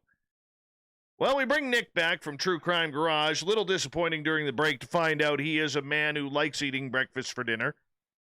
You know, I don't know what's with people who do that, but he's one of them. He's one of the majority, apparently. I'm in the minority. Breakfast food should be eaten at breakfast, but that's okay. That's okay. Nick can be found at truecrimegarage.com for their weekly podcast there. Highly suggest you check it on out. Nick, welcome back. Thank you. Let me ask you a question here, Dave. What about, while we're on the subject, what about pizza, cold pizza for breakfast? Oh, see, pizza is like bacon, okay? It's a universal food that can be eaten at any time, anywhere. Like, for instance, I had pizza tonight for dinner. Right. I may indulge in some pizza in the morning because that's a bachelor thing to do, even though I'm not a bachelor. You know, that's something that's taught in bachelorhood. I think for everybody out there that it is okay as a breakfast food. So pizza and bacon, totally universal. See, I agree with you on both of those, but I think you boxed yourself into a corner here. You just said bacon acceptable any time of the day. That also applies to dinner time. Well, that's because I'm Canadian and we eat bacon at any time. Oh, well. Damn it, man. Like, are we going to get into the breakfast debate here because you're the guy who eats scrambled eggs for dinner? We don't need to have a debate. I was just looking at it from a different angle. Oh, man, I was prepared. I was totally prepared. I had stretched before that. Stretched. I was ready. Focused. All right, my friend, let's continue on here with True Crime tonight. You have an interesting story. You've titled it Trail of Blood. Looks like a pretty young man who's in court and in a lot of trouble. Yeah, that's the case, the Eddie O'Brien Jr. case. The woman across the street from him was murdered, stabbed to death inside her home. A very violent, very bloody attack. And he was charged with her murder. And it's a weird case because he was a young man, 15 years old. And the thought or the case that was presented at trial was that he was infatuated with this woman, and that the attack was somehow sexual in nature. And he was seen leaving the crime scene. And there was physical evidence of him having been at the crime scene.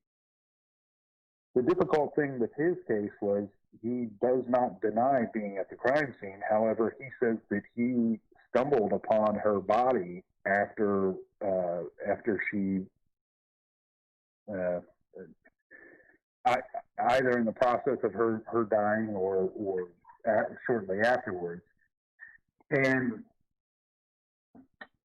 he was taken to trial for this, and he was convicted, and he received a life sentence with no parole at the age of 15 for the murder of his friend's mother.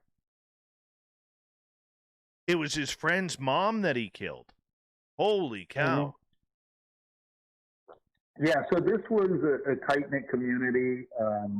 It was the house across the street from his, and his father was one of the people that called 911. So her son came home, found her, and then ran across the street because, you know, that was the kind of neighborhood it was. All of the kids knew all of the parents. All the kids knew each other. All the parents knew each other. It was that type of neighborhood. he came home, found his mother dead in this horrible scene, and freaks out, and of course, and runs across the street to tell someone, alert someone.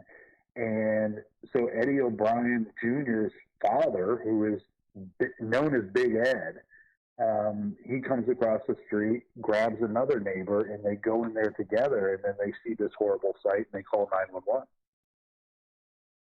I could never imagine what that would be like for a child to see their one of their parents brutally murdered in their own home.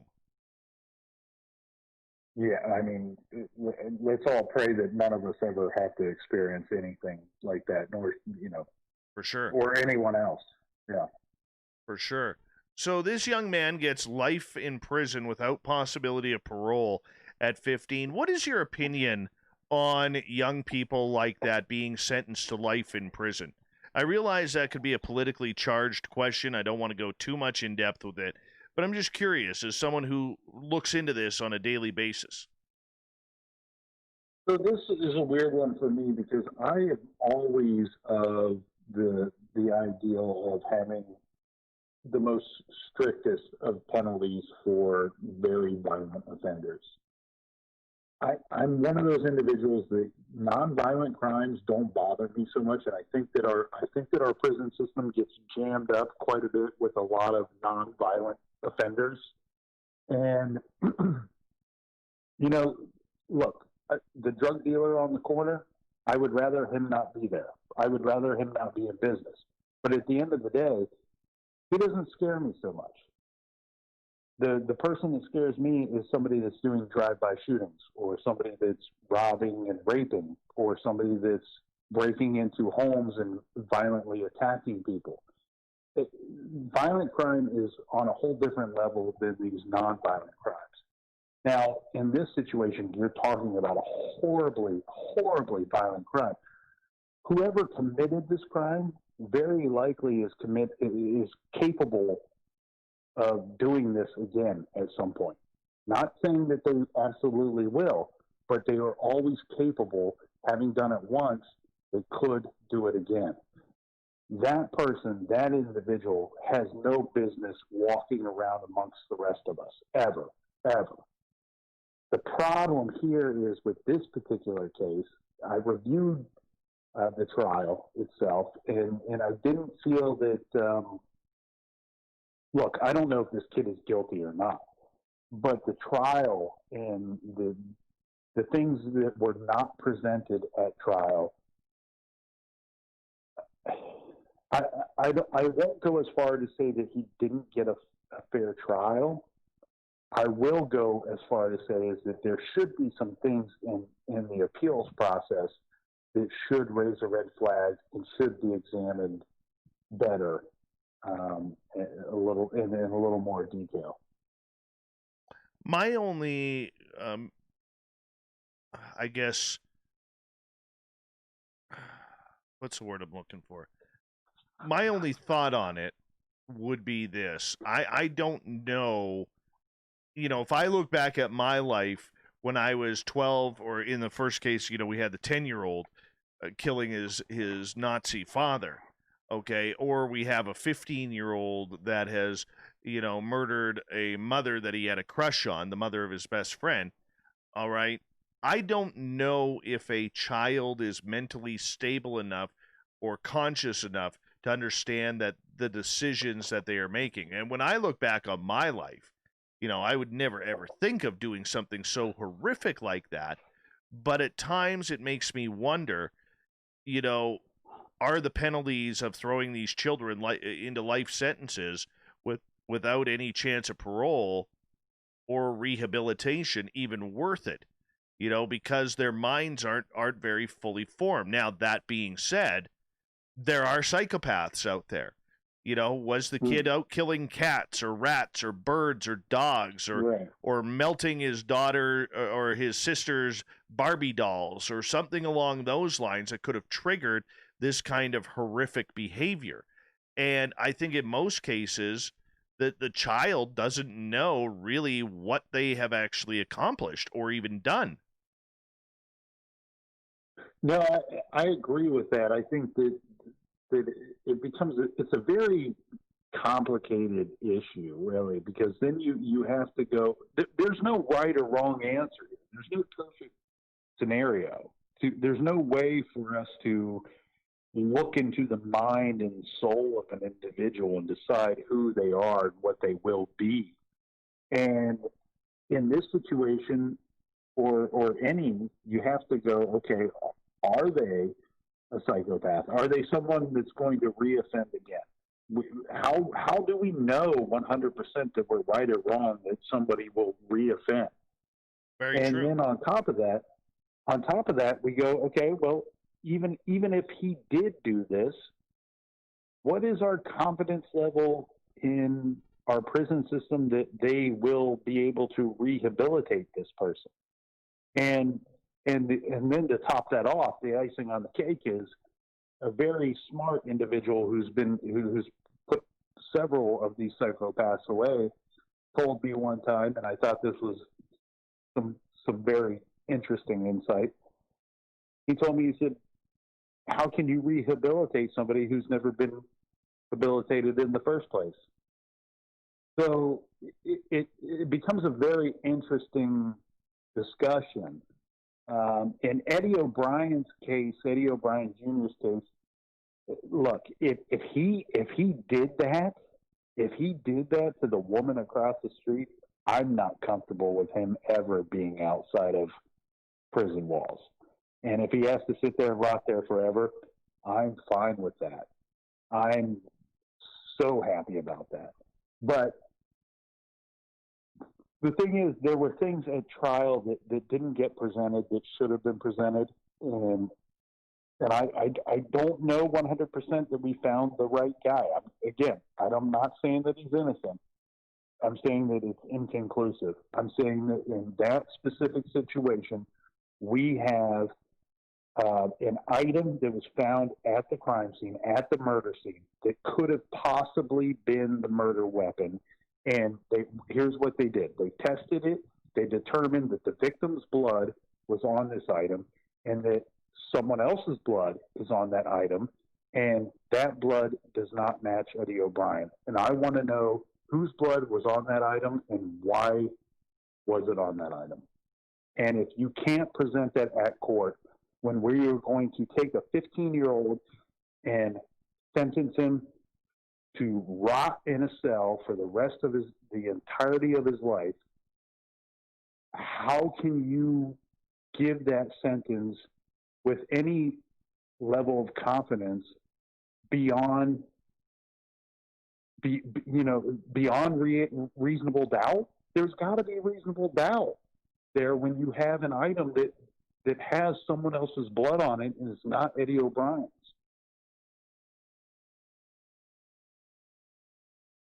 If the blood is on that knife, why hasn't it been investigated by police?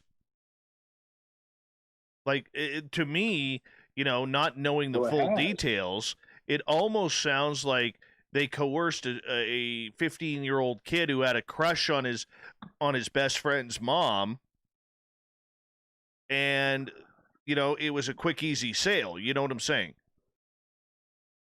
Well, yeah, maybe a quick, easy sale. I actually think that in some situations, I actually think in the majority of situations, people are quick to want to hang the cops and say, oh, they did a terrible job, or they're trying to do a frame them up job. Yeah, sometimes that happens, but I think the majority of the time, I actually think that they absolutely think the person is guilty, and I don't know that we should fault them for finding reasons to believe that somebody is guilty and pursuing it of that manner. Look, the best ball players in baseball hit 300, 400. They bat 300, 400 batting average, and same thing with any walk of life. None of us are perfect. We're not going to be perfect every single time. And in this situation, what I think we have here is I question the prosecutor, and I question, they tested that. They didn't not test that. They tested it and determined that the blood belongs to somebody else. Well, let's take it a step further. Let's test it and figure out who it belongs to. Because they know it didn't belong to Eddie, because had it belonged to Eddie, they would have been pounding their fist on the table at the trial saying that his blood was found on the same item that had the victim's blood. There's no doubt that you need to convict this young man.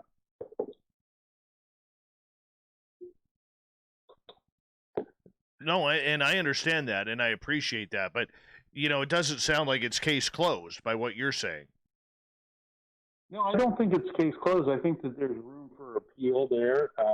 And look, they can't determine 100% that was the murder weapon. It's a possibility that it was the murder weapon, but regardless if it was or was not, we're talking about an item that has the victim's blood and somebody else's blood on it. That doesn't just magically happen. So let's figure that out before we lock somebody up for the entirety of their life. This kid was 15 years old. Who knows how long he could spend in prison before he passes away. Very true. Very true. Let's move on here. We got about 6.5 minutes before we go to break here at the top of the hour. Nick from True Crime Garage Podcast is with us. Tell us about Heidi Furcus. What happened with her? Heidi Furcus. Oh, so she was, and this was a weird case. Her and her husband were at home in the middle of the night, and they placed a 911 call. They believe somebody is in their home. And the way that this goes down is that the husband says after the fact that he was wrestling with the intruder, who he gives a description of this person, but in the process, his wife ends up being shot to death, and the thought is that he may have killed his wife and tried to blame it on an intruder situation. This is very reminiscent of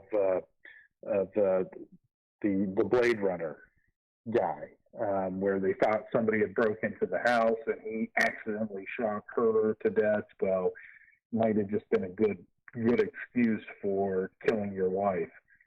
And this is a weird case. It's one that on the surface, it truly looks like that the law enforcement fully believe that he killed his wife. They just don't have the evidence. They just don't have anything to take it one step further toward bringing action against this guy. It's almost like, in order to fake his own injuries, it's almost like maybe he hired someone to beat the tar out of him.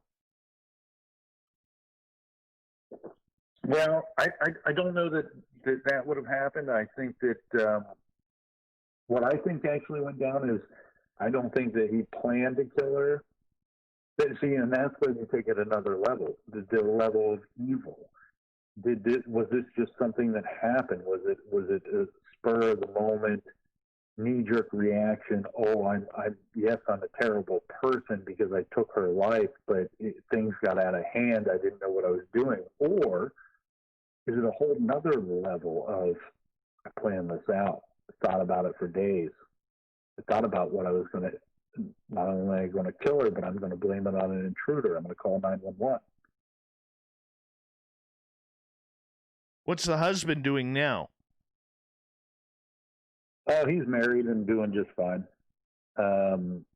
This is one of those cases that, and I hate to do this. I rarely say this on the show, but since I'm on somebody else's show, I'll say it. This is a case where I think that the bad guy won, and I don't think that I don't really foresee any reason why they will bring charges against this guy. Sometimes they just don't have the evidence. That's too bad. That really is too bad. And, you know, the wife's family, the victim's family, what do they believe? I think that they don't trust this guy. I think that there's holes in his story, and that they probably in the beginning believed him and then saw some of these holes, and that manifests from there to a point where you go, okay, well, what was really going on here? Why did this intruder break into the house? We got shots fired, and then we don't have any eyewitnesses that see somebody fleeing from the home. Look, this guy, he shut it down pretty quickly as far as the questioning goes. He gave a very brief, I'll talk to you one time, I'm a victim here kind of situation, and then he put law enforcement at arm's length very quickly in their investigation. And he did everything under the blanket of his attorney very quickly afterwards. Quick change of subject here, as we only got about 90 seconds here before we have to go to break at the top of the hour. Nick from True Crime Podcast is here. And our True Crime Garage Podcast, that is. Here's a question from Derek on Twitter at #SpacedOutRadio. Nick, what's your favorite beer, and have you and the captain thought of brewing your own yet? All right, well, I'll answer the second question first. Yes, we would love to collaborate with an actual legit brewer. You don't want Nick and the captain making something in our bathtub and trying to get people to drink it. So yeah, we would love to do something of that. And then nailing down my favorite beer, that's difficult. I got a lot of breweries that I really like. I like this is one that's hard to say, Hoof-Hearted, that's here in Ohio, that I really like. I like Tactical Brewing, that's down in Florida. There's just a lot of great companies doing some really good stuff. We live in the golden age of beer right now.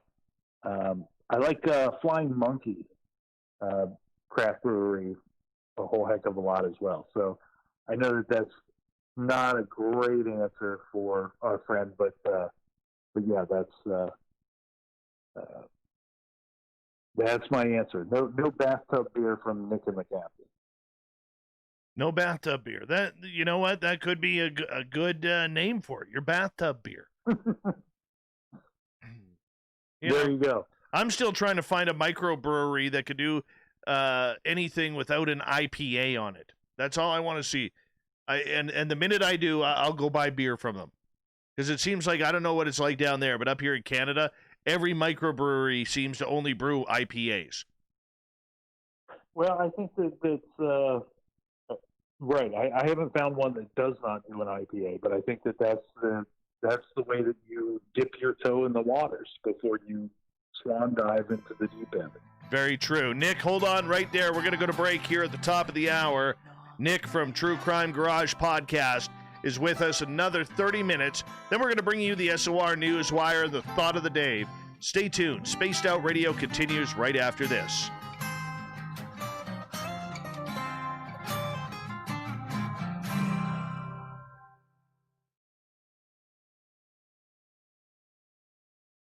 All right, man. We're clear. I'm just going to take a quick break here. I'll be right back in a couple minutes, okay?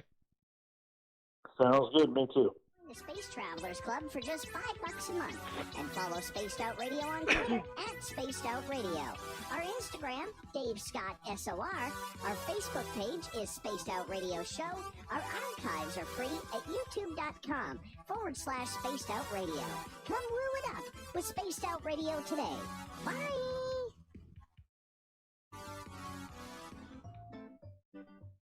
Looking for creative ways to get your company out in the public? How about advertising on Spaced Out Radio? Our sales department is waiting to hear from you, and we can work around any budget. From commercial spots to banners to special promotions, there are many opportunities to get your name and product out to our SOR listeners. For a price guide and more information, please contact us at sales@spacedoutradio.com. The party is always on at the Moose Vancouver. The Moose Vancouver is where you want to be when visiting Canada's West Coast. Open until 2 a.m. nightly, the Moose cranks up the rock while serving some of the best rated food in the city. The menu starts at $6.95. Why party anywhere else in Vancouver when the Moose is right there? Get your horns up and rock with the Moose, the official party bar of Spaced Out Radio. We all know on Spaced Out Radio we love a good beard and mustache, so why not take care of your facial hair with Mighty Moose Beard Oil? Made in Canada, we're taking care of beards and stashes around the world. We use 100% natural ingredients with our oils and balms to make your whiskers feel silky smooth. Use promo code SOR2019 at MightyMooseBeard.com today.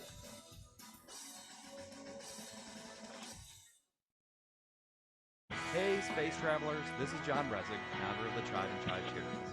If you know anything about our website, you know we like to do things a little different. We're not some faceless organization collecting money for a nebulous cause. Our donor dollars go directly toward life-improving items. Then we give those items directly to an underdog who needs it most. To become a donor with Spaced Out Radio's official charity, CHIVE Charities, just go to chivecharities.org/donate. I'm feeling a little spicy tonight. What to do? What to do? Why not get BUMBLEFOOT? 4 million Scoville units of pure hard rock. Bumblefoot hot sauces come in 3 flavors. The burning Bumble. Tone it down a bit with Bumblelicious and throw the sauce on everything. Spice it up. Bumble me, baby. Bumblefoot hot sauce. Get it today at CHARITIES.com. Hi there, this is the paranormal lawyer Michael W. Hall. I'd like to invite you to listen in each Sunday night where we're going to open up your eyes to everything strange and paranormal. I will be hosting some great guests with topics that affect us all, such as UFOs, ghosts, and everything paranormal. Let's learn together on Spaced Out Radio Sunday with myself, Michael W. Hall, the paranormal lawyer at spacedoutradio.com. We are scouring the world for the most intriguing stories of your day. Take the time to read up on the SOR Newswire, where our team, led by Captain Shirk, will deliver to you some of the best paranormal and supernatural news, along with some stories that will blow your mind from the weird to the wacky. It's the news outside the news that piques interest, and that's what we're looking to deliver to you. The SOR Newswire, only at spacedoutradio.com. For the price of 1 cup of coffee a month, you can become an SOR Space Traveler. The Space Travelers Club is a place where you can interact with other listeners, either live during the show or on our great forum. We want your stories, pictures, comments, and ideas. You'll get live video streams, exclusive content, and be a part of our newsletter. Stay in touch with everything SOR. The Space Travelers Club is just $5 a month at spacedoutradio.com.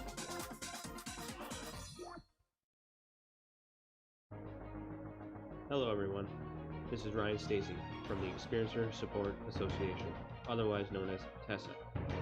We're glad to team up with Spaced Out Radio to help investigate your experiences on the SOR Sightline Report. Together, we'll investigate the strange sightings and occurrences you've had. We're looking for answers just like you, so fill out a sightline. All right, my friend, I am back. We have 90 seconds. Excellent. Yeah, so just stick with us through the break. When I say goodnight to you on the air, just stick with us through the break, and I'll say a proper good night to you before or once we're in break, okay? Okay. Rock and roll, man. Rock and roll. Rock and roll. All right, let's see here.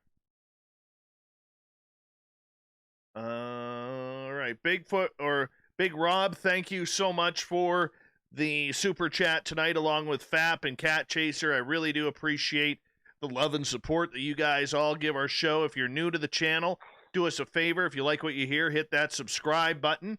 And don't forget to hit the bell, which tells you that you get to know when the shows are coming on live.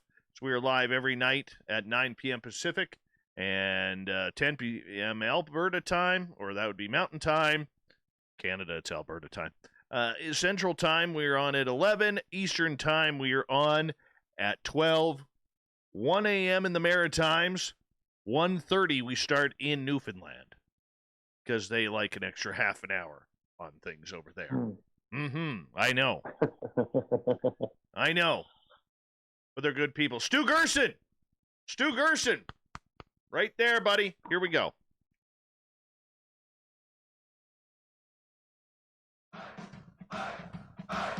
Would you like to connect with us? Head to spacedoutradio.com for all your latest show info.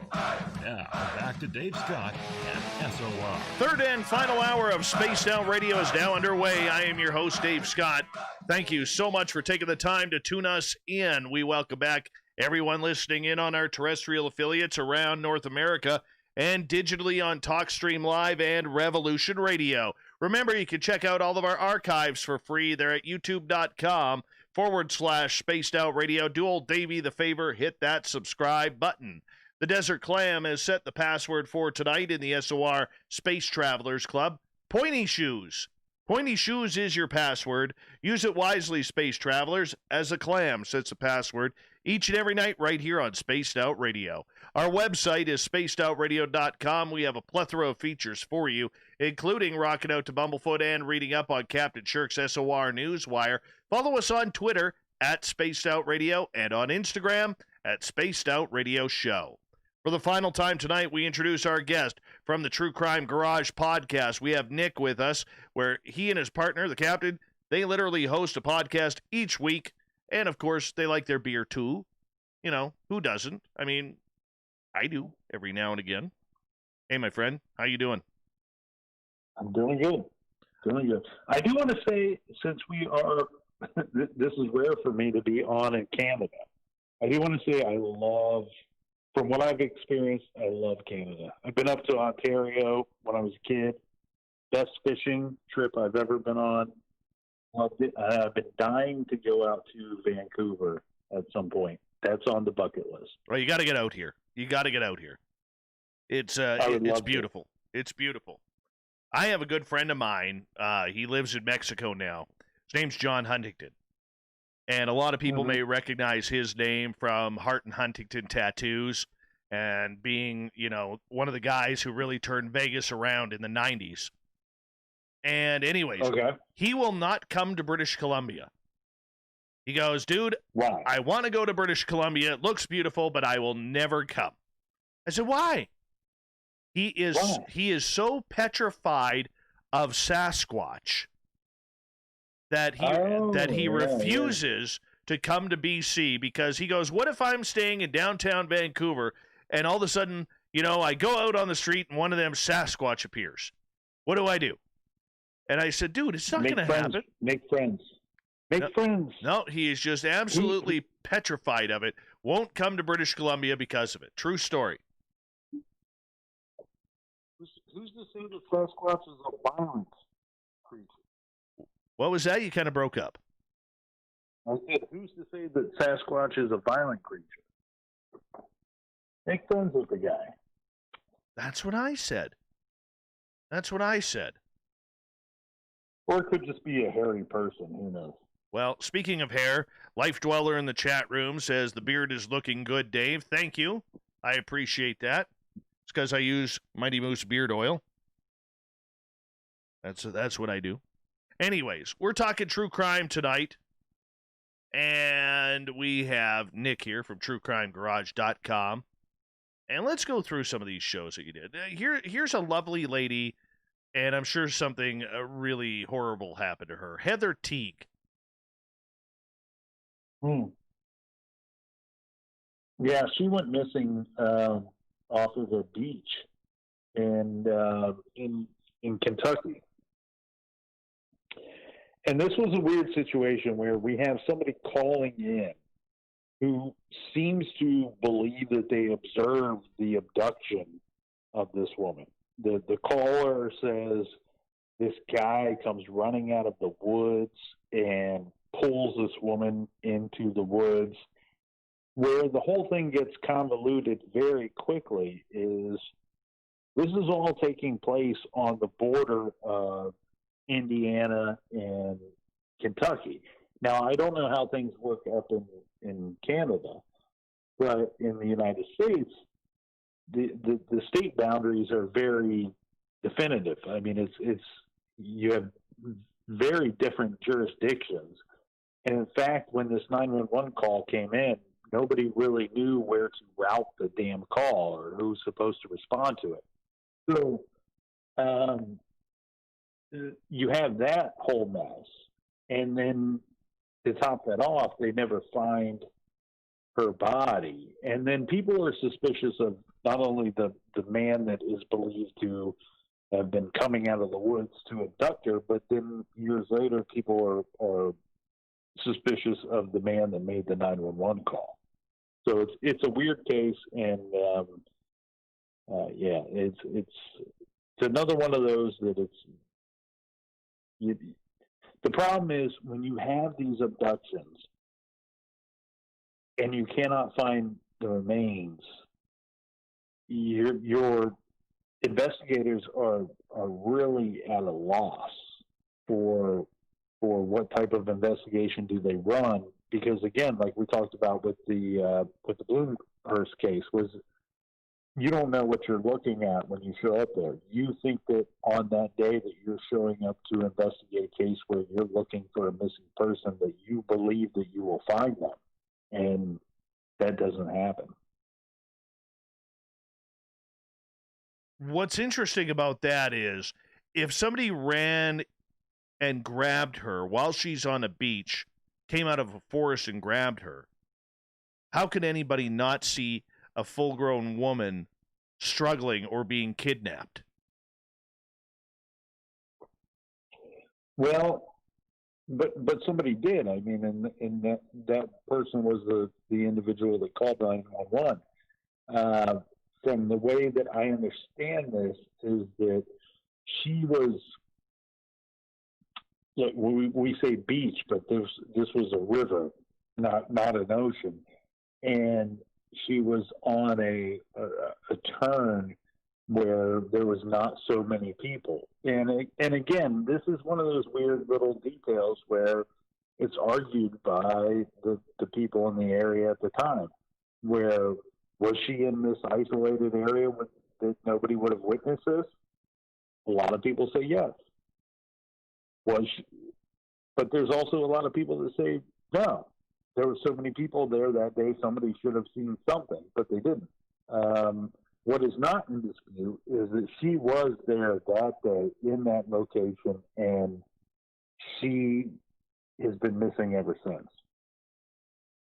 Goodness. Do you think a lot of these ladies who are taken and subsequently, I mean, you could even say that with children or young men as well that are taken and their bodies subsequently aren't found, do you think that they are taken for more nefarious reasons and that's why a body has never been found?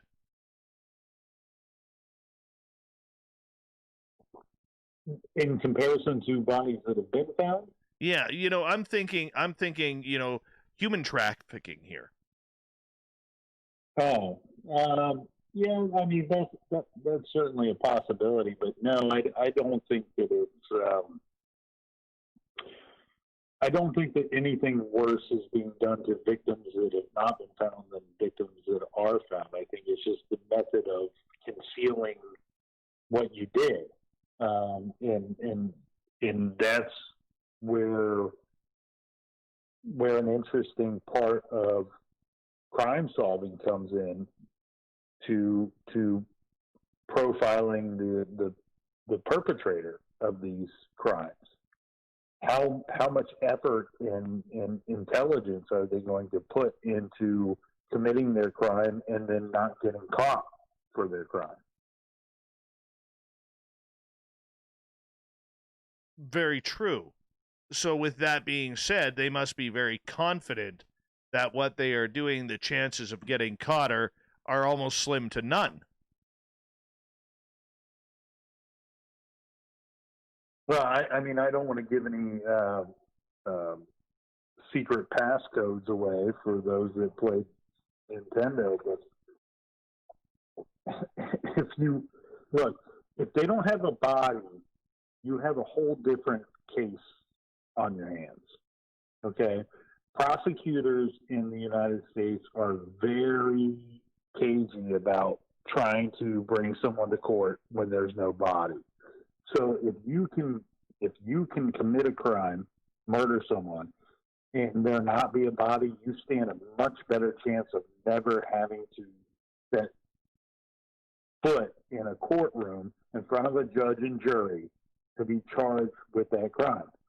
So if you don't want to be in court for killing someone and you have the means and opportunity to do so, you put them in the ground somewhere, or you put them in a river or a body of water, and that will, again, not trying to give away some kind of cheat code here, but unfortunately, that's the situation.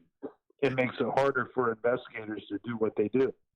And that makes sense because up here in British Columbia, right through Washington State and even Oregon, we have the cases of the missing feet, where feet in running shoes or any type of shoe washes up on the shore. Now, a lot of the police believe that it's just people who've committed suicide, their bodies get swept away by the current, and then nature takes its course, and eventually, because the foot is being protected by the rubber sole of the shoe, it starts to float and makes its way eventually to shore. That's their logical theory. However, there are members of the media out there that I have talked to very privately about this who honestly believe that there is a serial killer out there and is, dumping bodies out in the Vancouver water area. Georgia Strait, Strait of Juan de Fuca, etc. Yeah, that's a weird scenario because I get what they're trying to say. They're trying to say that the shoe protects the foot, and therefore the animals, the fish that would be devouring the rest of whatever, they're leaving the feet. But I don't buy it. I just don't buy it. I think that why the hell wouldn't the fish or whomever devour the shoe as well? I mean, it's not like they didn't eat the leg because they were wearing a pair of jeans. So I think that there's definitely something going on here. The problem that you have to factor in there, though, too, like the big question mark is where's the rest of the body? Where? And why just the feet? Well, they believe that the body has been feasted upon by everything from fish to mammals to crustaceans, right? Mm-hmm. Right, but again, why just the feet? What? It makes no sense. It makes very little sense. If these individuals were committing suicide, they were fully clothed. Why are these, what, you think these animals, the fish, are just choosing to devour the fully clothed body but not the feet? Because the feet are wearing shoes? Very true. Doesn't make any sense.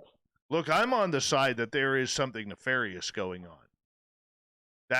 That's where I'm on the side of, and I believe what friends of mine in the media believe too, that there is potentially a serial killer or serial killers out there. Vancouver and the entire Lower Mainland area is very well known for having a number of serial killers, from Clifford Olson right to Robert Willie Pickton.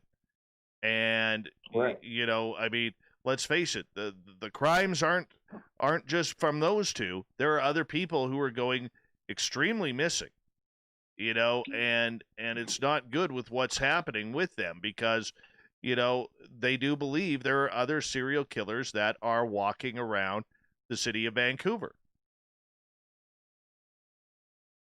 Yeah, very likely that there are one or two serial killers walking around in Vancouver.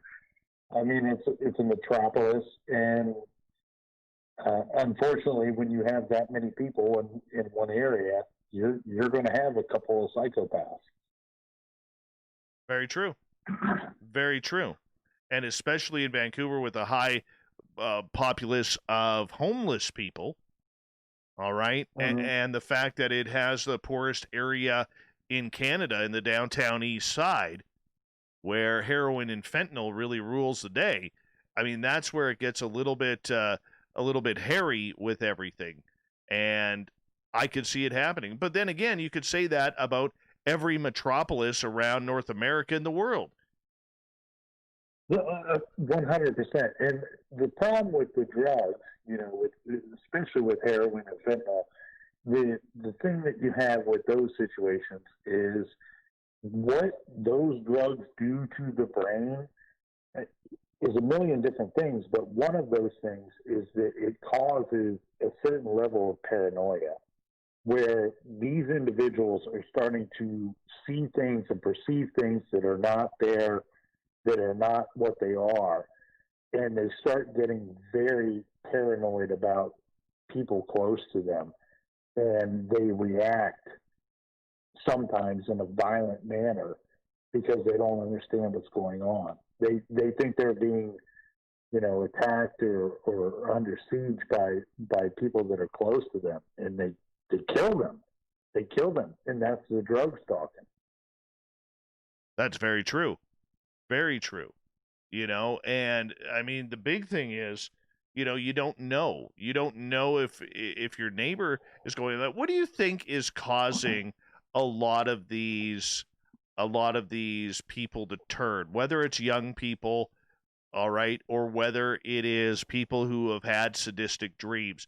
Do you believe that it is the way society is now, where we've accepted not just violence, but horrific violence as part of everyday culture?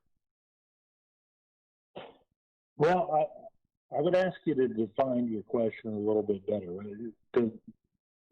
What does it mean with the drugs? Or what does it mean with I mean, it could be anything. It could be drugs. It could be psychosis. It could be just for the thrill of the rush because of video games. Now, I'm not on the. Just for clarification, I'm not on the bandwagon that says, well, just because you play Call of Duty or Grand Theft Auto that you're going to go murder, 25 people. But there's a lot. It seems like in today's day and age, it hasn't so much been because of COVID, but with a lot of mass shootings out there, in my opinion, it almost seems like these mass shooters are trying to one-up each other. Well, you got 20, I got to go get 21 or 25, as sickening as that is. Do you think that's societal? Well, no, I don't. I actually don't think it. I think that that's very individual. I think that that's, again, talking about mental health being a concern, and it should be a concern, and it should be something that we should spend more time on and invest more resources into, and we should offer more help to people that think that they have an issue with that. As far as violent crime goes, believe it or not, it's actually hard to believe when you flip on the news, but violent crime in the United States is actually down, and has been down for the last decade or so. And so I think that will come as a surprise to some of the people listening to this show. But no one's going to know the cause of these things. It is what it is. There are going to be violent individuals. Look, I'm not going to get too religious on anybody. I'm not a super religious person myself, but at the end of the day, I fully believe that there are good people and there are evil people. And there's going to be a clash between those two classes for eternity. There's no way around it. There are some bad people. There are people that are born bad. There are people that are made bad by society. And that's the way that it is, and that's the way that it always was. It is sad, isn't it? It is sad. But we've only got about... Well, of course it's sad. Of course it's sad. But, I don't know that there's a way to correct that, to be honest with you. Because we're talking about millions and millions of people. There's going to be bad. There's going to be bad forever. There's no way to outlaw bad. There's no way to stop bad from being born. It is, I hate to say it is what it is, but that's the situation. We've only got about 2.5 minutes left with you tonight on the show. You'll never run out of topics. That's the unfortunate part of what you do. But, when you are setting what you want to do for True Crime Garage, what are your goals here the next little while? Well, so I work with several advocacy programs. I work with the Porchlight program. We have solved an actual cold case. We solved the Barbara Blatnick cold case in northeastern Ohio. Her murder went unsolved for almost 30 years, and we solved her case using DNA technology. I also work with the Missing and Exploited Children's organization founded by Adam Walsh's father. And look, I'm just looking to do some good, looking to try to help some people out, looking to try to help families out that have experienced stuff that nobody wants to have experience in their lives. Can you imagine? That's the thing. Think of everybody right now. Think about this for just a second. Somebody close to you, wife,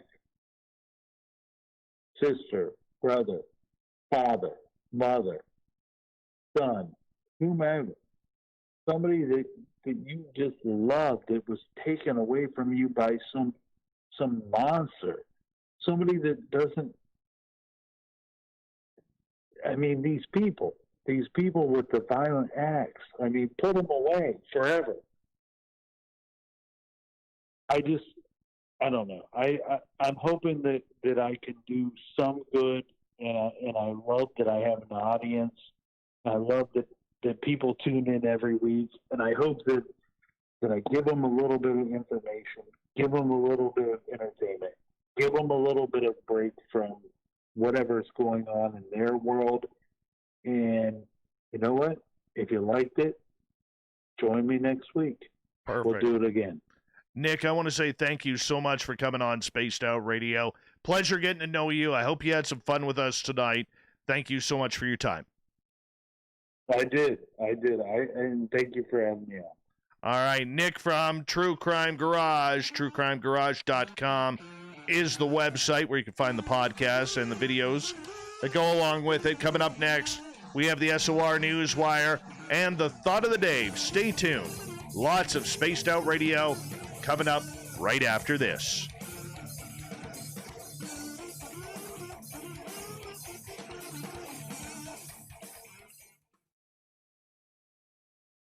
All right, man. Good show. Let's give you a few claps. Mm-hmm. You go off to bed now, man. Thank you for staying up. Well, thank you. Thank you. Appreciate it. Appreciate it, man. I had a good time. It was fun. It was fun. Good. I'm glad. That works for me. All right, buddy. We'll stay in touch. All right. Bye-bye. Have a good night, man. You too. Bye-bye. Late. Nice guy. Nice guy. He deserves a few claps. Totally deserves a few claps. Hey, Flesh Wound, how you doing, man?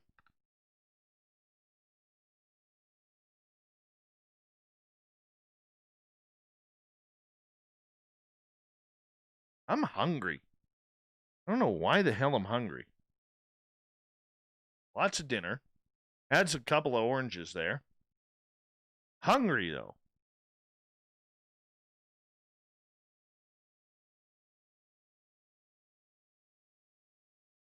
My beard is looking good.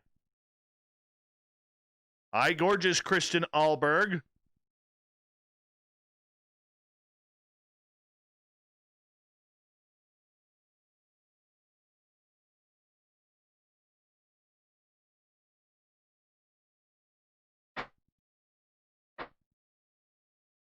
Good weed, Dave. I don't smoke pot. I don't smoke pot at all. Love the smell.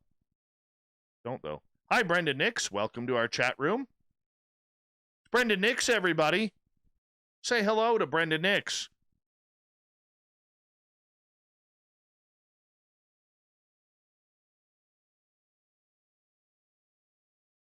Hey, New York Anthony, what's going on? Where you been hiding lately? Big Bad Chris Mo, there he is.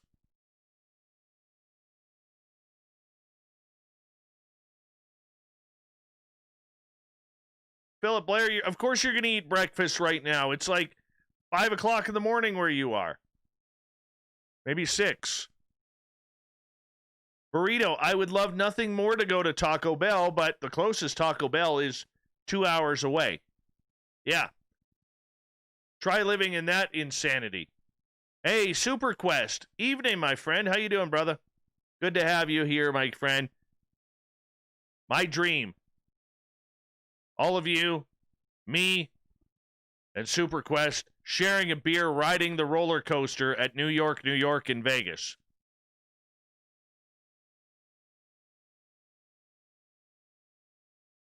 Your choice, front seat or back there, Super Quest.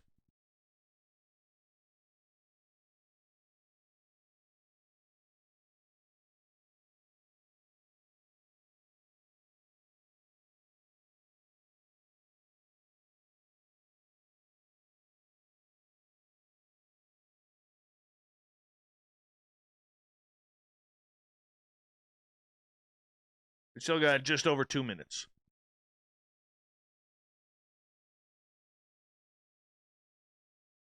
Hey, Spudgy, how you doing, man? 1:30 a.m. in Indiana. You know who else is from Indiana? William Axl Rose, the greatest rock singer ever outside of Freddie Mercury. Also from Indiana, the legendary guitarist Izzy Stradlin, and the other lead guitarist, formerly of Guns N' Roses, DJ Ashba. Indiana. Not just a Notre Dame school, everyone, but they know how to rock and roll.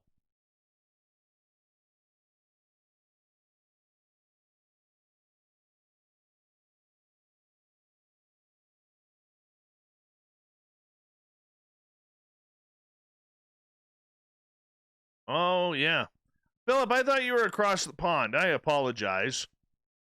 But then again, I thought New York Anthony was UK Anthony. Thought he was from across the pond, too. Well, if you're eating breakfast at this time, you are a sicko. Absolute sicko. You know, I may go to 7-Eleven and get a couple of them burritos. Them was good burritos. You're eating your mustache hair right now, Corrins, because it's long and getting into your teeth.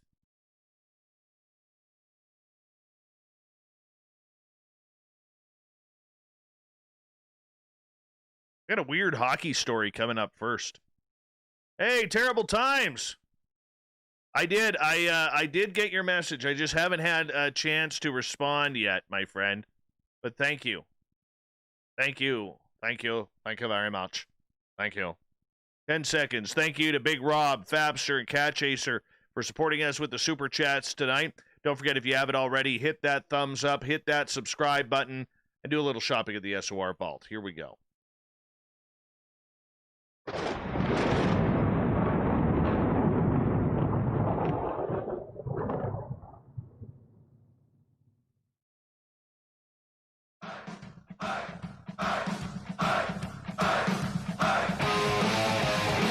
round in third. We're heading for home tonight on Spaced Out Radio. I am your host, Dave Scott, sitting in the captain's chair of SOR headquarters. Good to have you with us. Want to remind you that if you've missed most of this show or others, check out our free archives at youtube.com/Spaced Out Radio. Do me the favor, hit that subscribe button. Our website is spacedoutradio.com, where we have a plethora of features for you, including rocking out to Bumblefoot and reading up on Captain Shirk's SOR Newswire. Follow us on Twitter at Spaced Out Radio and on Instagram at Spaced Out Radio Show. Speaking of the news, let's do this thing, shall we?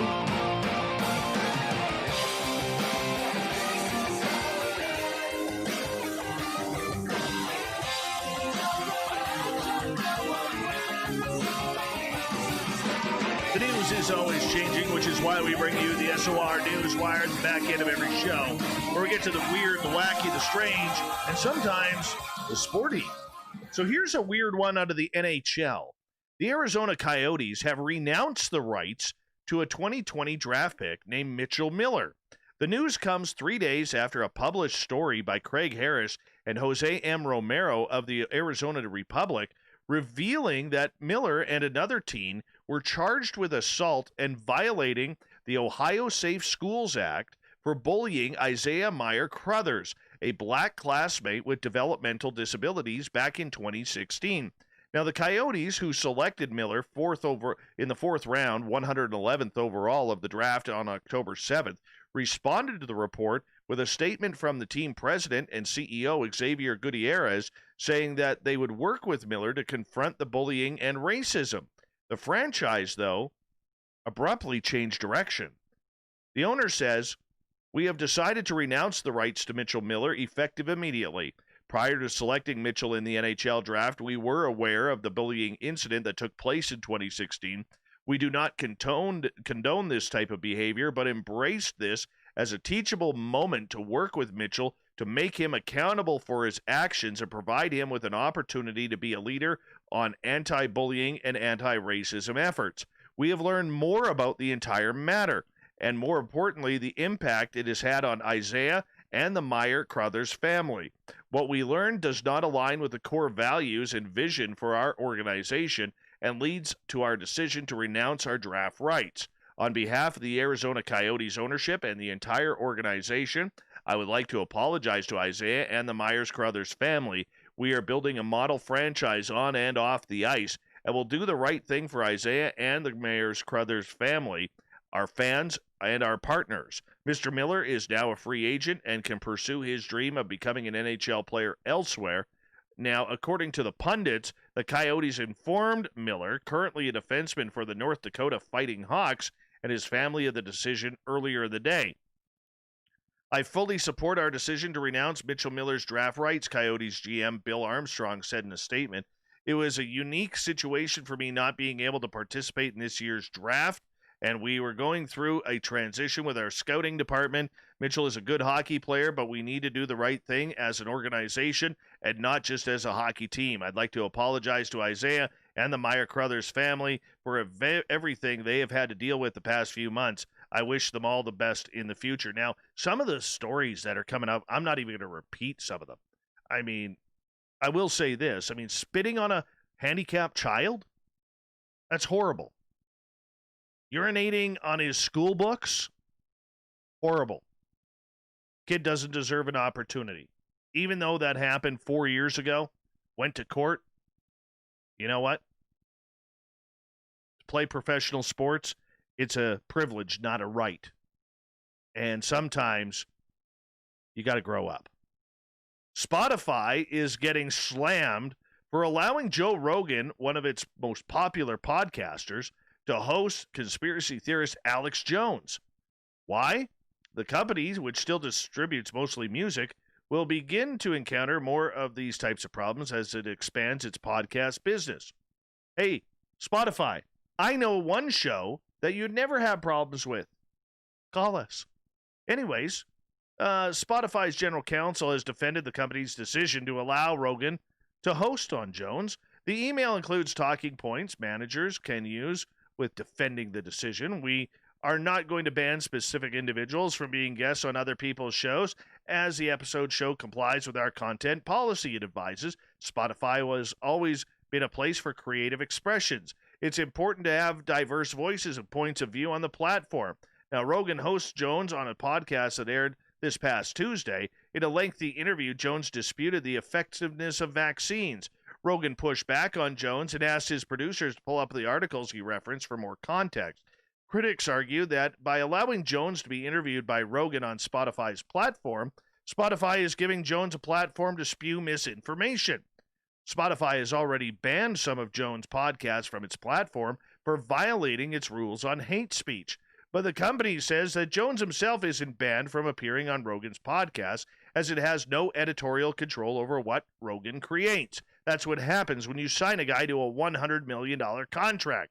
Jones's pages and profiles have been banned on Facebook, Twitter, YouTube, and Apple's App Store, mostly for hate speech. He has been known to peddle conspiracies ranging from unproven anti-vaccination content to theories that the Sandy Hook elementary school shooting was staged. Spotify brought the Joe Rogan Experience, one of the most popular podcasts in America, to the platform by a multi-year exclusive deal this past September. Spotify doesn't typically ban creators for good. Rather, it aims to ban their content if it violates the company's policies. Interesting. I think we're going to hear more from this in the future. An Ohio man has achieved a Guinness World Record by collecting 1,221 unique pieces of memorabilia from the Ghostbusters franchise. Robert O'Connor of Elrea told Guinness officials he first saw the original Ghostbusters movie when he was only 4 years old, and it wasn't long before he started to accumulate merchandise. I started the collection myself, alone. I took something I love and built it to what I believe to be a great collection, and decided after all these years to share it with the world.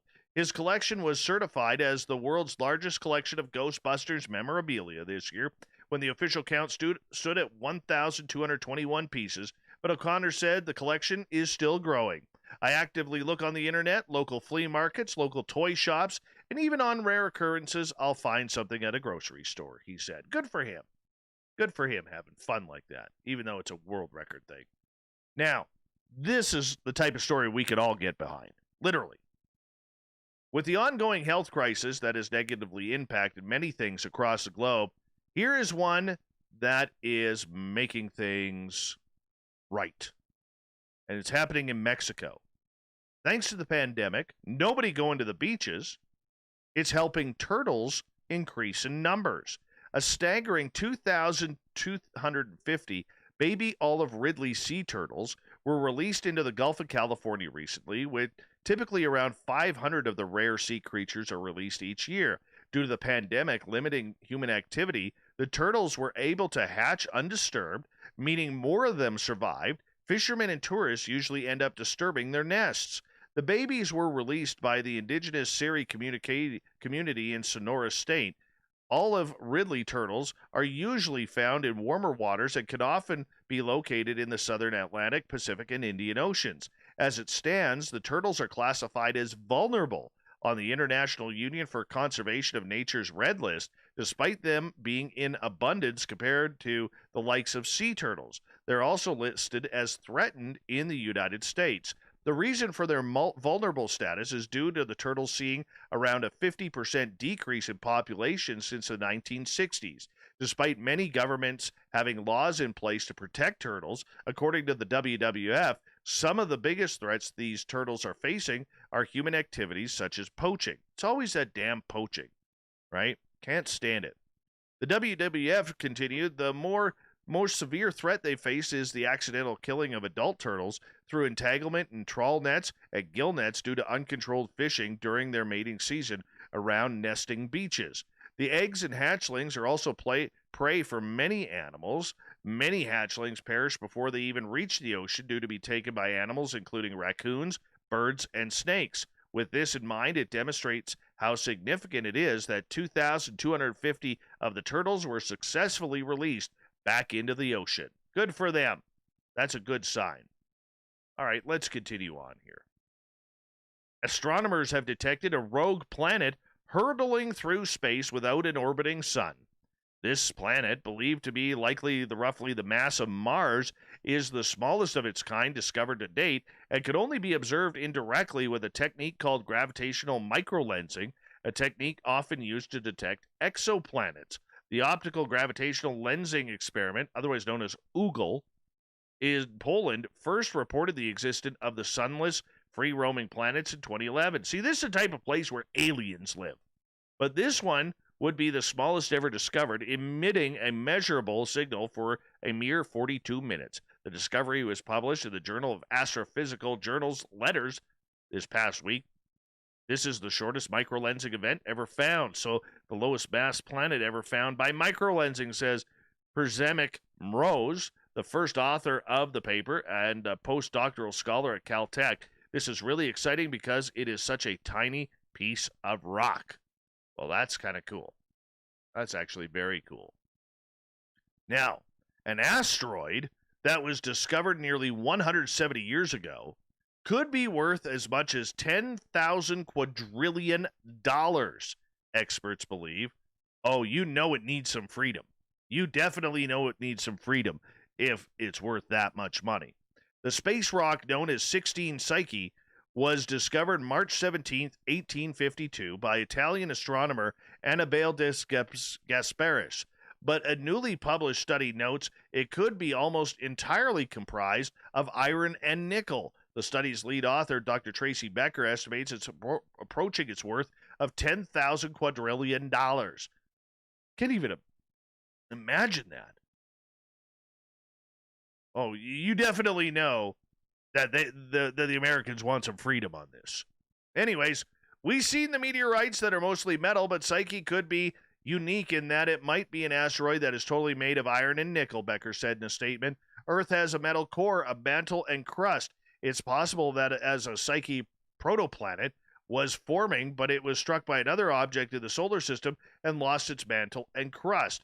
According to data from the World Economic Forum, the GDP for the entire planet was $114.4 trillion in 2018, pretty much almost what Justin Trudeau has racked up in Canadian debt in 2020. It's also believed that 16 Psyche, which is approximately 230 million miles from Earth in the asteroid belt between Mars and Jupiter, is a protoplanet, or the leftover core of a planet that started to form and failed.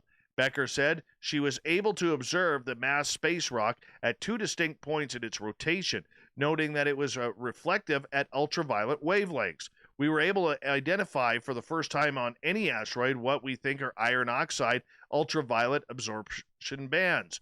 This is an indication that oxidation is happening on the asteroid, which could be the result of a solar wind hitting the surface. 16 Psyche has a 140-mile diameter, make it one of the largest non-planet objects in the asteroid belt, and one that could answer many unsolved questions about the formation of the solar system.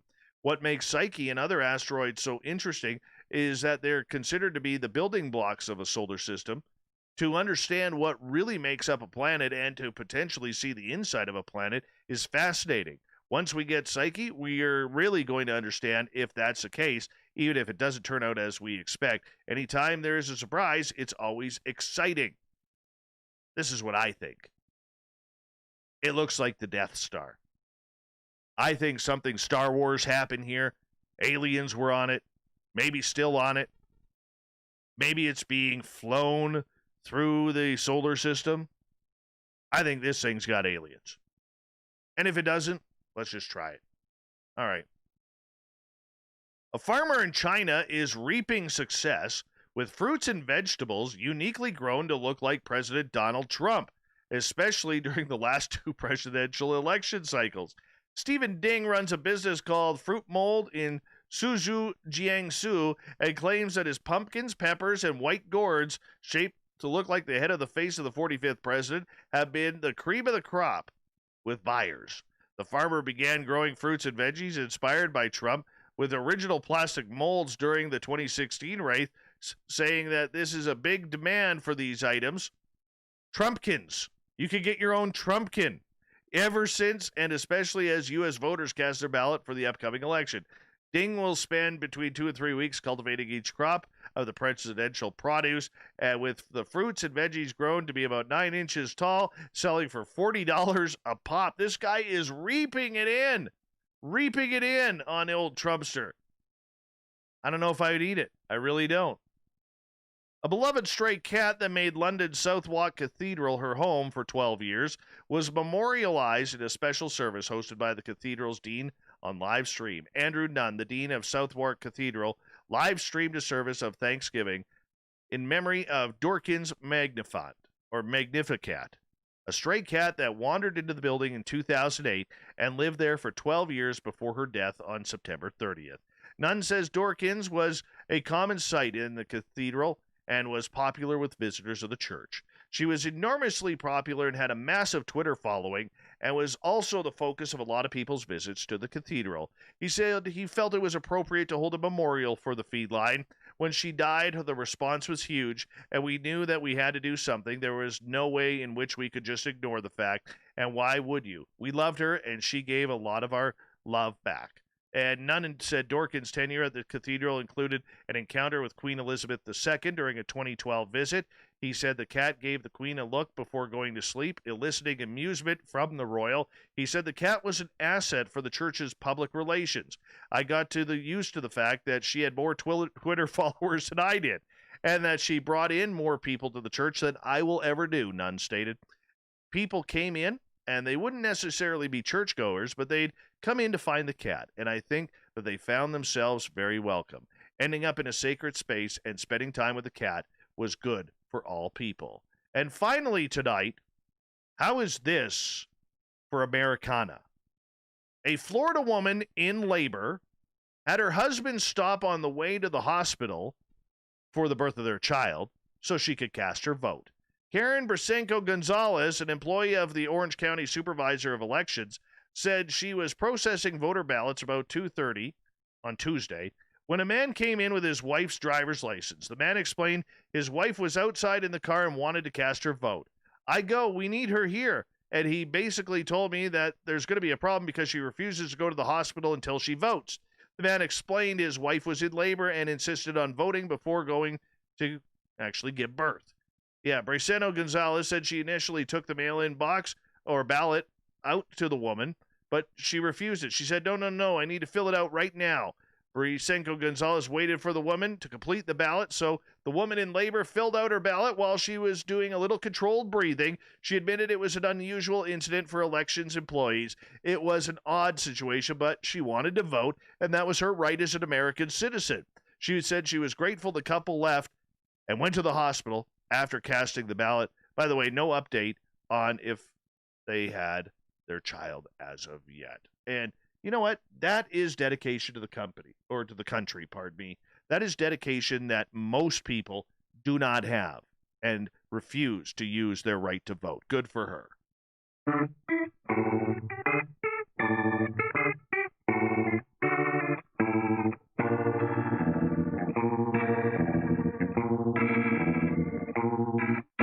Thought of the Dave happens every night at this time, where we ask a question on our Facebook and Twitter pages, then read your responses on the air because we love the audience participation around here.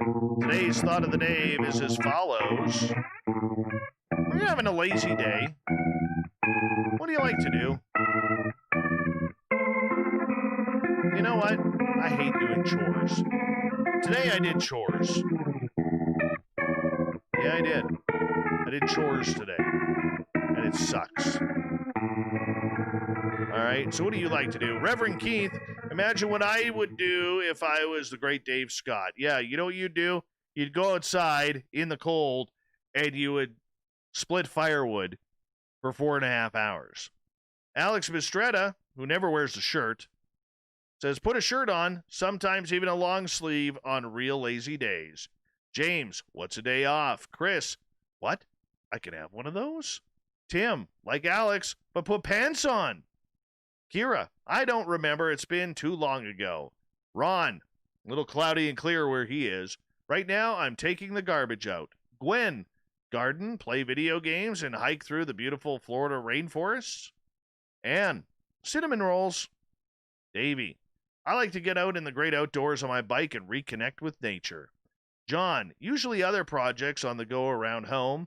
Gabe, play video games till I pass out. James, less than 0. Kimberly, read, watch movies, nap, color, although I've been off work since March, so yeah, a day off? Huh. James, pretend I'm working, then take lots of coffee breaks and overpay myself at the end of the day. David, gym, then a good breakfast, then some sort of kata or tai chi. Break out the acoustic. Very nice. Amy, I organize areas of my house and or clean while listening to music or UFO shows like yours, of course, Dave. After I've gotten some chores done, I feel so happy. Science Bob, I eat a waffle for breakfast, tinker around with my amateur radio gear. Preston, I usually play video games and listen to SOR. Thank you, Preston. Sparkles, read or do anything that involves being outside in nature. Bobby, listen to back episodes of our Keith Andrews on SOR. Final word tonight goes to Brad. I sleep. Yeah. Oh, maybe we got time for one or two more. Paranormal lawyer, Michael W. Hall, he writes at Starbucks. Polly Poopy Pants, he cuts wood. Quincy, I research, contact guests, and augment minuscule aspects of my show. Wait, did you say day off? And Kevin Knuth, sleep. And if I could time travel, I would do it to sleep. That's a good one to end it on right there. Thank you to everybody participating in the Thought of the Day. We'll do it all again tomorrow. Thank you to Captain Shirk for the SOR Newswire. And to Nick from True Crime Garage for telling us some true crime stories tonight. We got Mr. Ron Bumblefoot Ball rocking in the background with Little Brother is Watching. Bumblefoot is the official music of Spaced Out Radio, rocking us in and out of every single show. Get your horns up for the guitar god himself. Special thanks to everybody listening in at home, at work, in your cars, wherever you may be. Thank you to everybody in our chat rooms on Spreaker, YouTube, LGAB, Revolution Radio, Facebook, the Space Travelers Club on our website, and all the Starkers and Starcats hanging out on Twitter at hashtag Spaced Out Radio. You were marvelous tonight. I know you're out there somewhere. Remember, this show is copyright by Spaced Out Radio and SOR Media Ventures Limited. Thank you so much for sharing your evening with us, because together, my friends, say it with me, we own the night. Mr. Bumblefoot, we need a favor. We need you to take us home.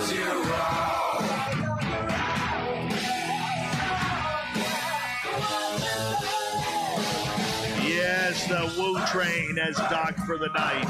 But tomorrow, my friends, we shall ride again. Your seats are always available.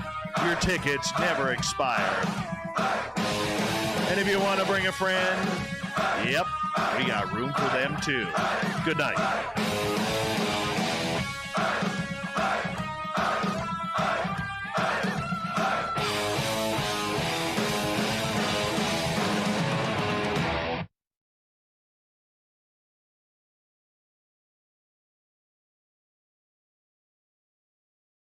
Oh, people, rock and roll. I know you're out there somewhere watching me. God, I love that song. I do. I never get sick of that song. Ever. Ever. Believe you me. Believe me in you.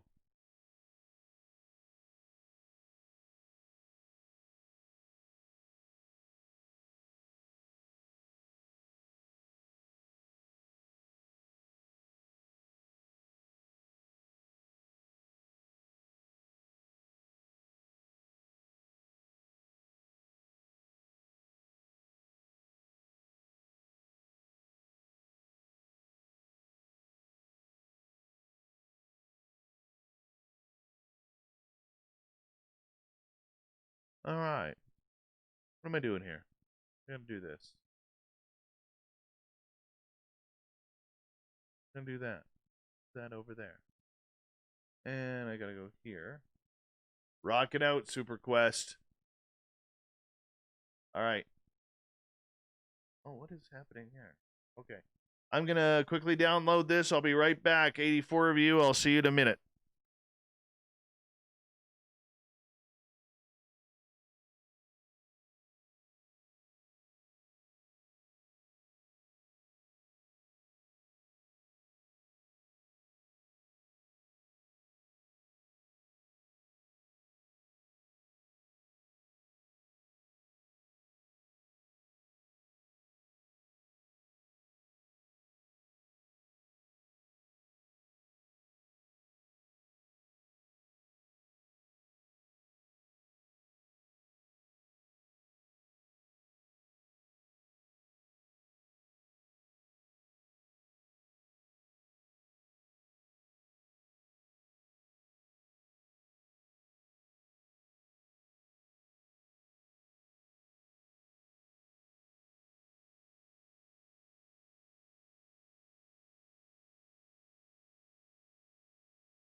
I tripped on my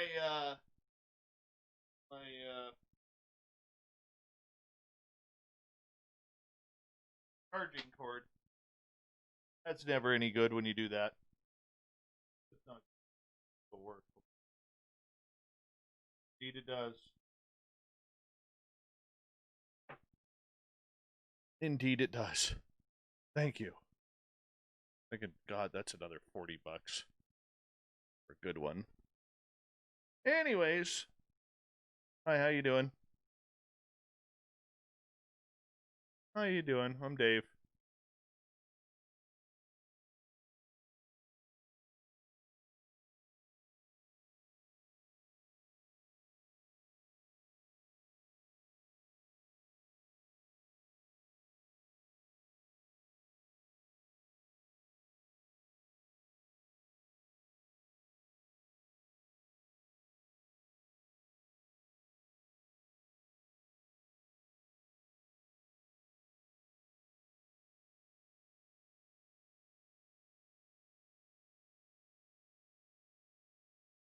Where does the show start? I think that's where it starts. Ah, that's what I said. 5 seconds, everyone. We're gonna. Ah, nope, that's right what I said. Is where it starts. Right there. All right, let's boost this up.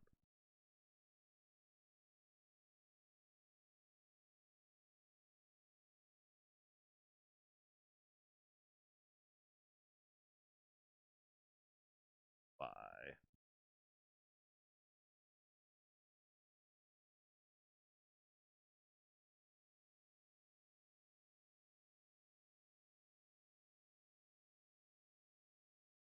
Hey, Steam Train Mark. Since we're on the same day, you're right. Freddie Mercury is the greatest singer of all time. All right, but W. Axl Rose, phenomenal. He's a 1A. He's a 1A. I don't make the rules, man. I don't make the rules.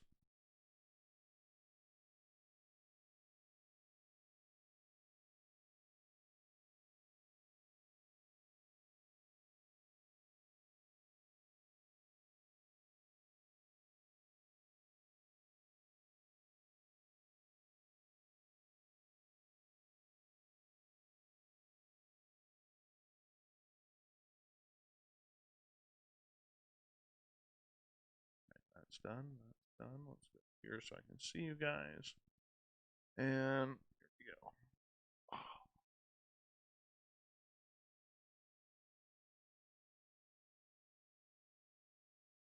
What's happening, people?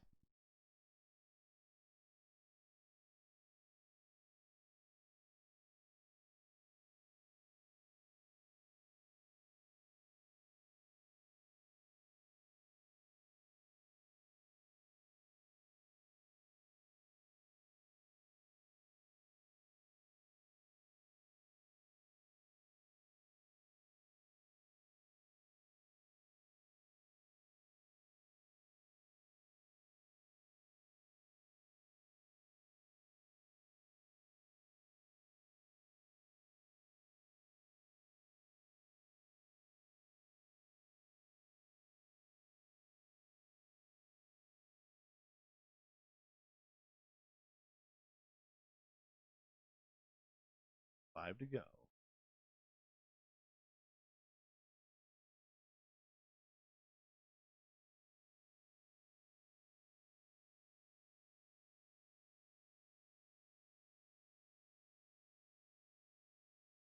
Oh my gosh. Imagine if I was your dad, bombshell bomber, it would be nothing but trouble. Nothing but trouble.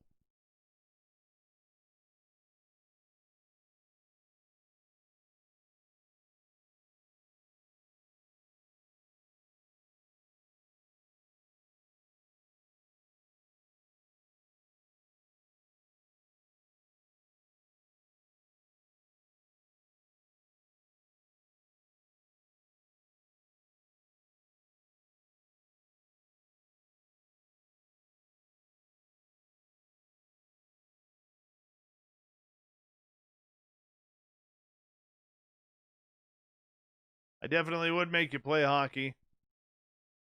We got rules in this house.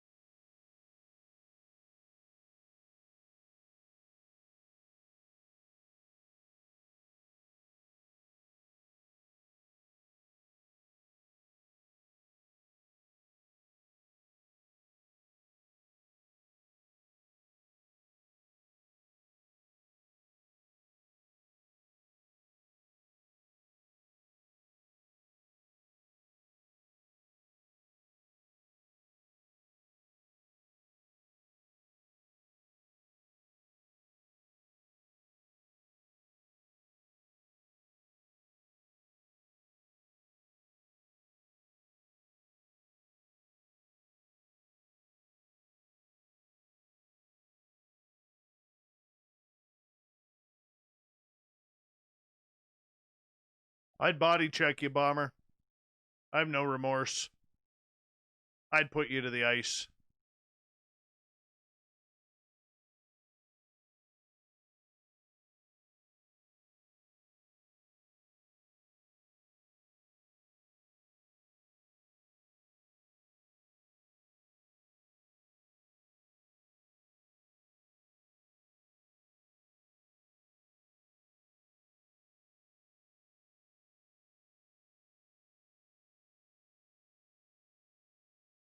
I'm just saying, if I was younger and ever had the opportunity to play the NHL or play for the Stanley Cup, and my mom was on the other team, I'd hit her.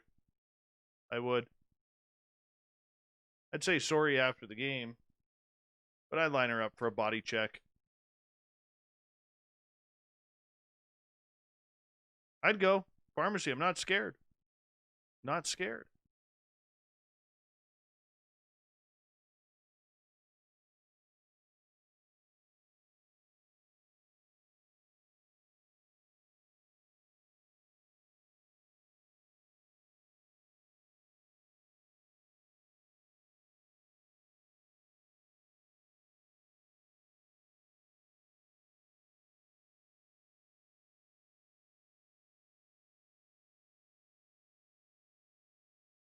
Hey, the Dave. How you doing, man?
Almost time to get those verification codes ready, everyone.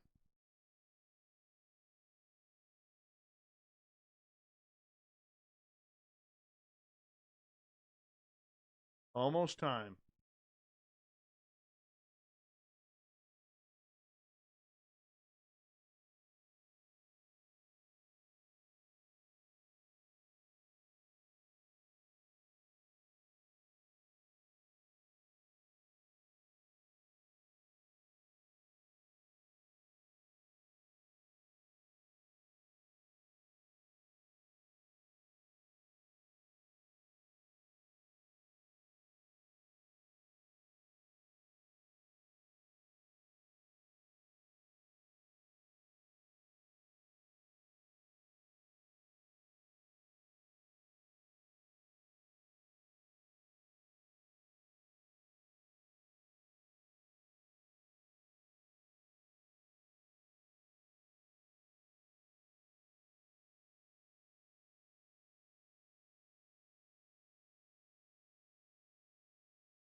Corn's the booking guy.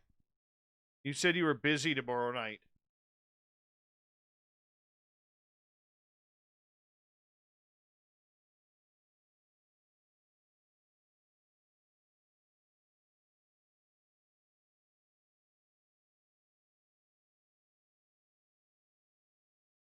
What am I supposed to do? I never win. Never win.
All right, verification code time, everyone. We're going to load this thing up.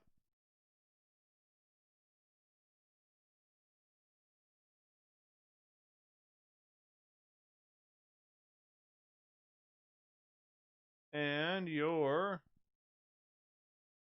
transfer code for tonight, 443930. That's 443930. Verify wisely, space travelers. We don't want you to be unverified. That would suck.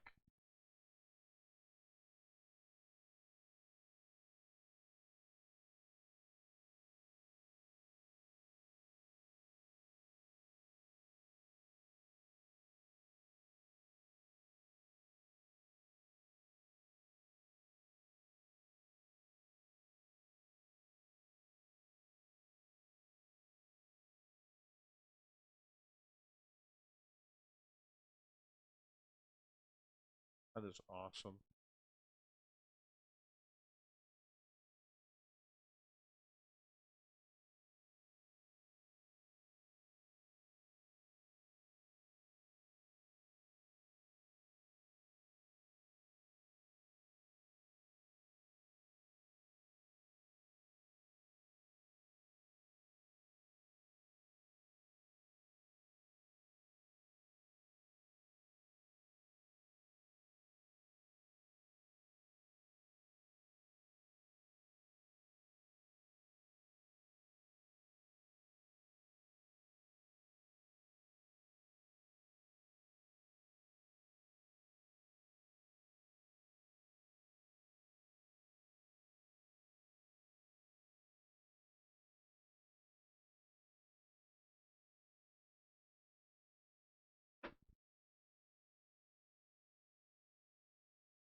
Have I ever been ski-joring? What is ski-joring? I don't know what that is.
here, so kinking my neck.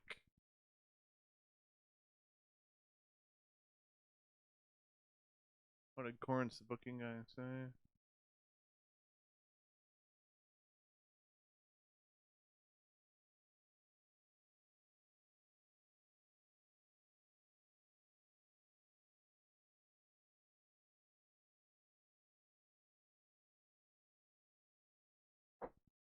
All right.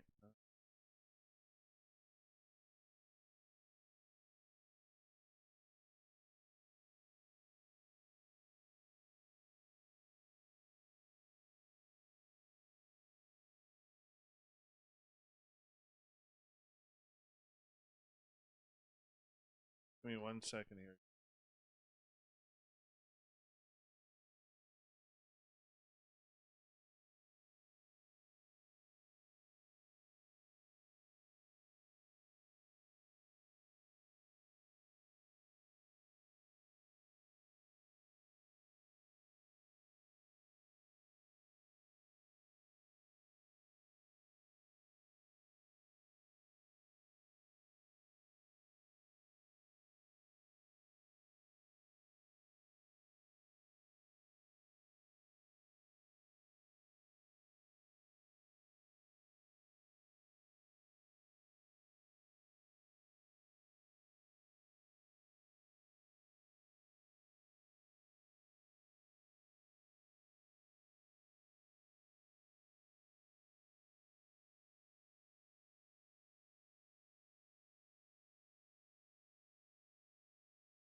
$46-2. How you doing? Been a while since you've been here. Got the haircut like 5 months ago. Growing it out again, man. Growing it out again.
That's uploaded. Let's share that.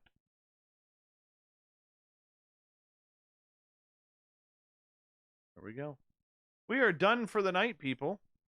We are done for the night.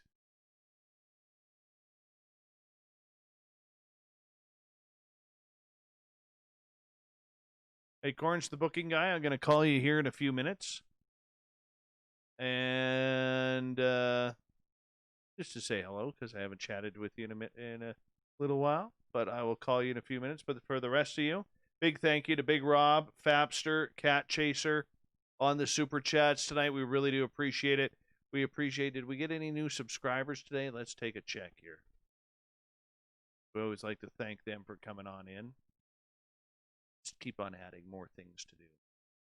More things to do. Let's wrong one, and I'll click dashboard.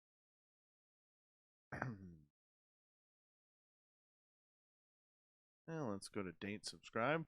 Welcome to the show, Ballin. Where it says we're up 3 from earlier on, and there's only 1 showing. Weird. I don't get it. Ballin, though, thank you for coming on in. Appreciate you. Anyways, we are done for the night. Thank you so much for joining us, everyone. I really do appreciate it. And I hope you guys have yourself a wonderful night. We'll do it all again tomorrow. We have the SOR Roundtable. I'll be joined by Matt Lay and Allison Ford, the husband and wife paranormal team out of Saskatchewan. Karen C. Dahlman, or H. Dahlman, or K. Dahlman, or whatever her middle name starts with. D.R. One of the 26. Ouija board expert. She'll be joining us.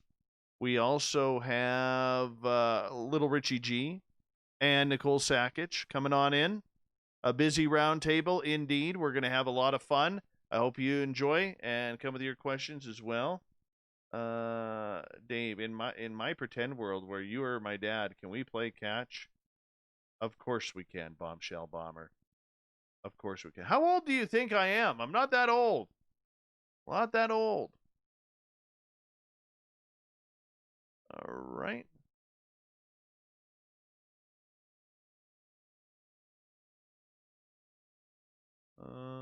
Right. Let's do this thing. We'll talk to you guys tomorrow. Have a good one. Good night. Good night. And sweet goodbyes.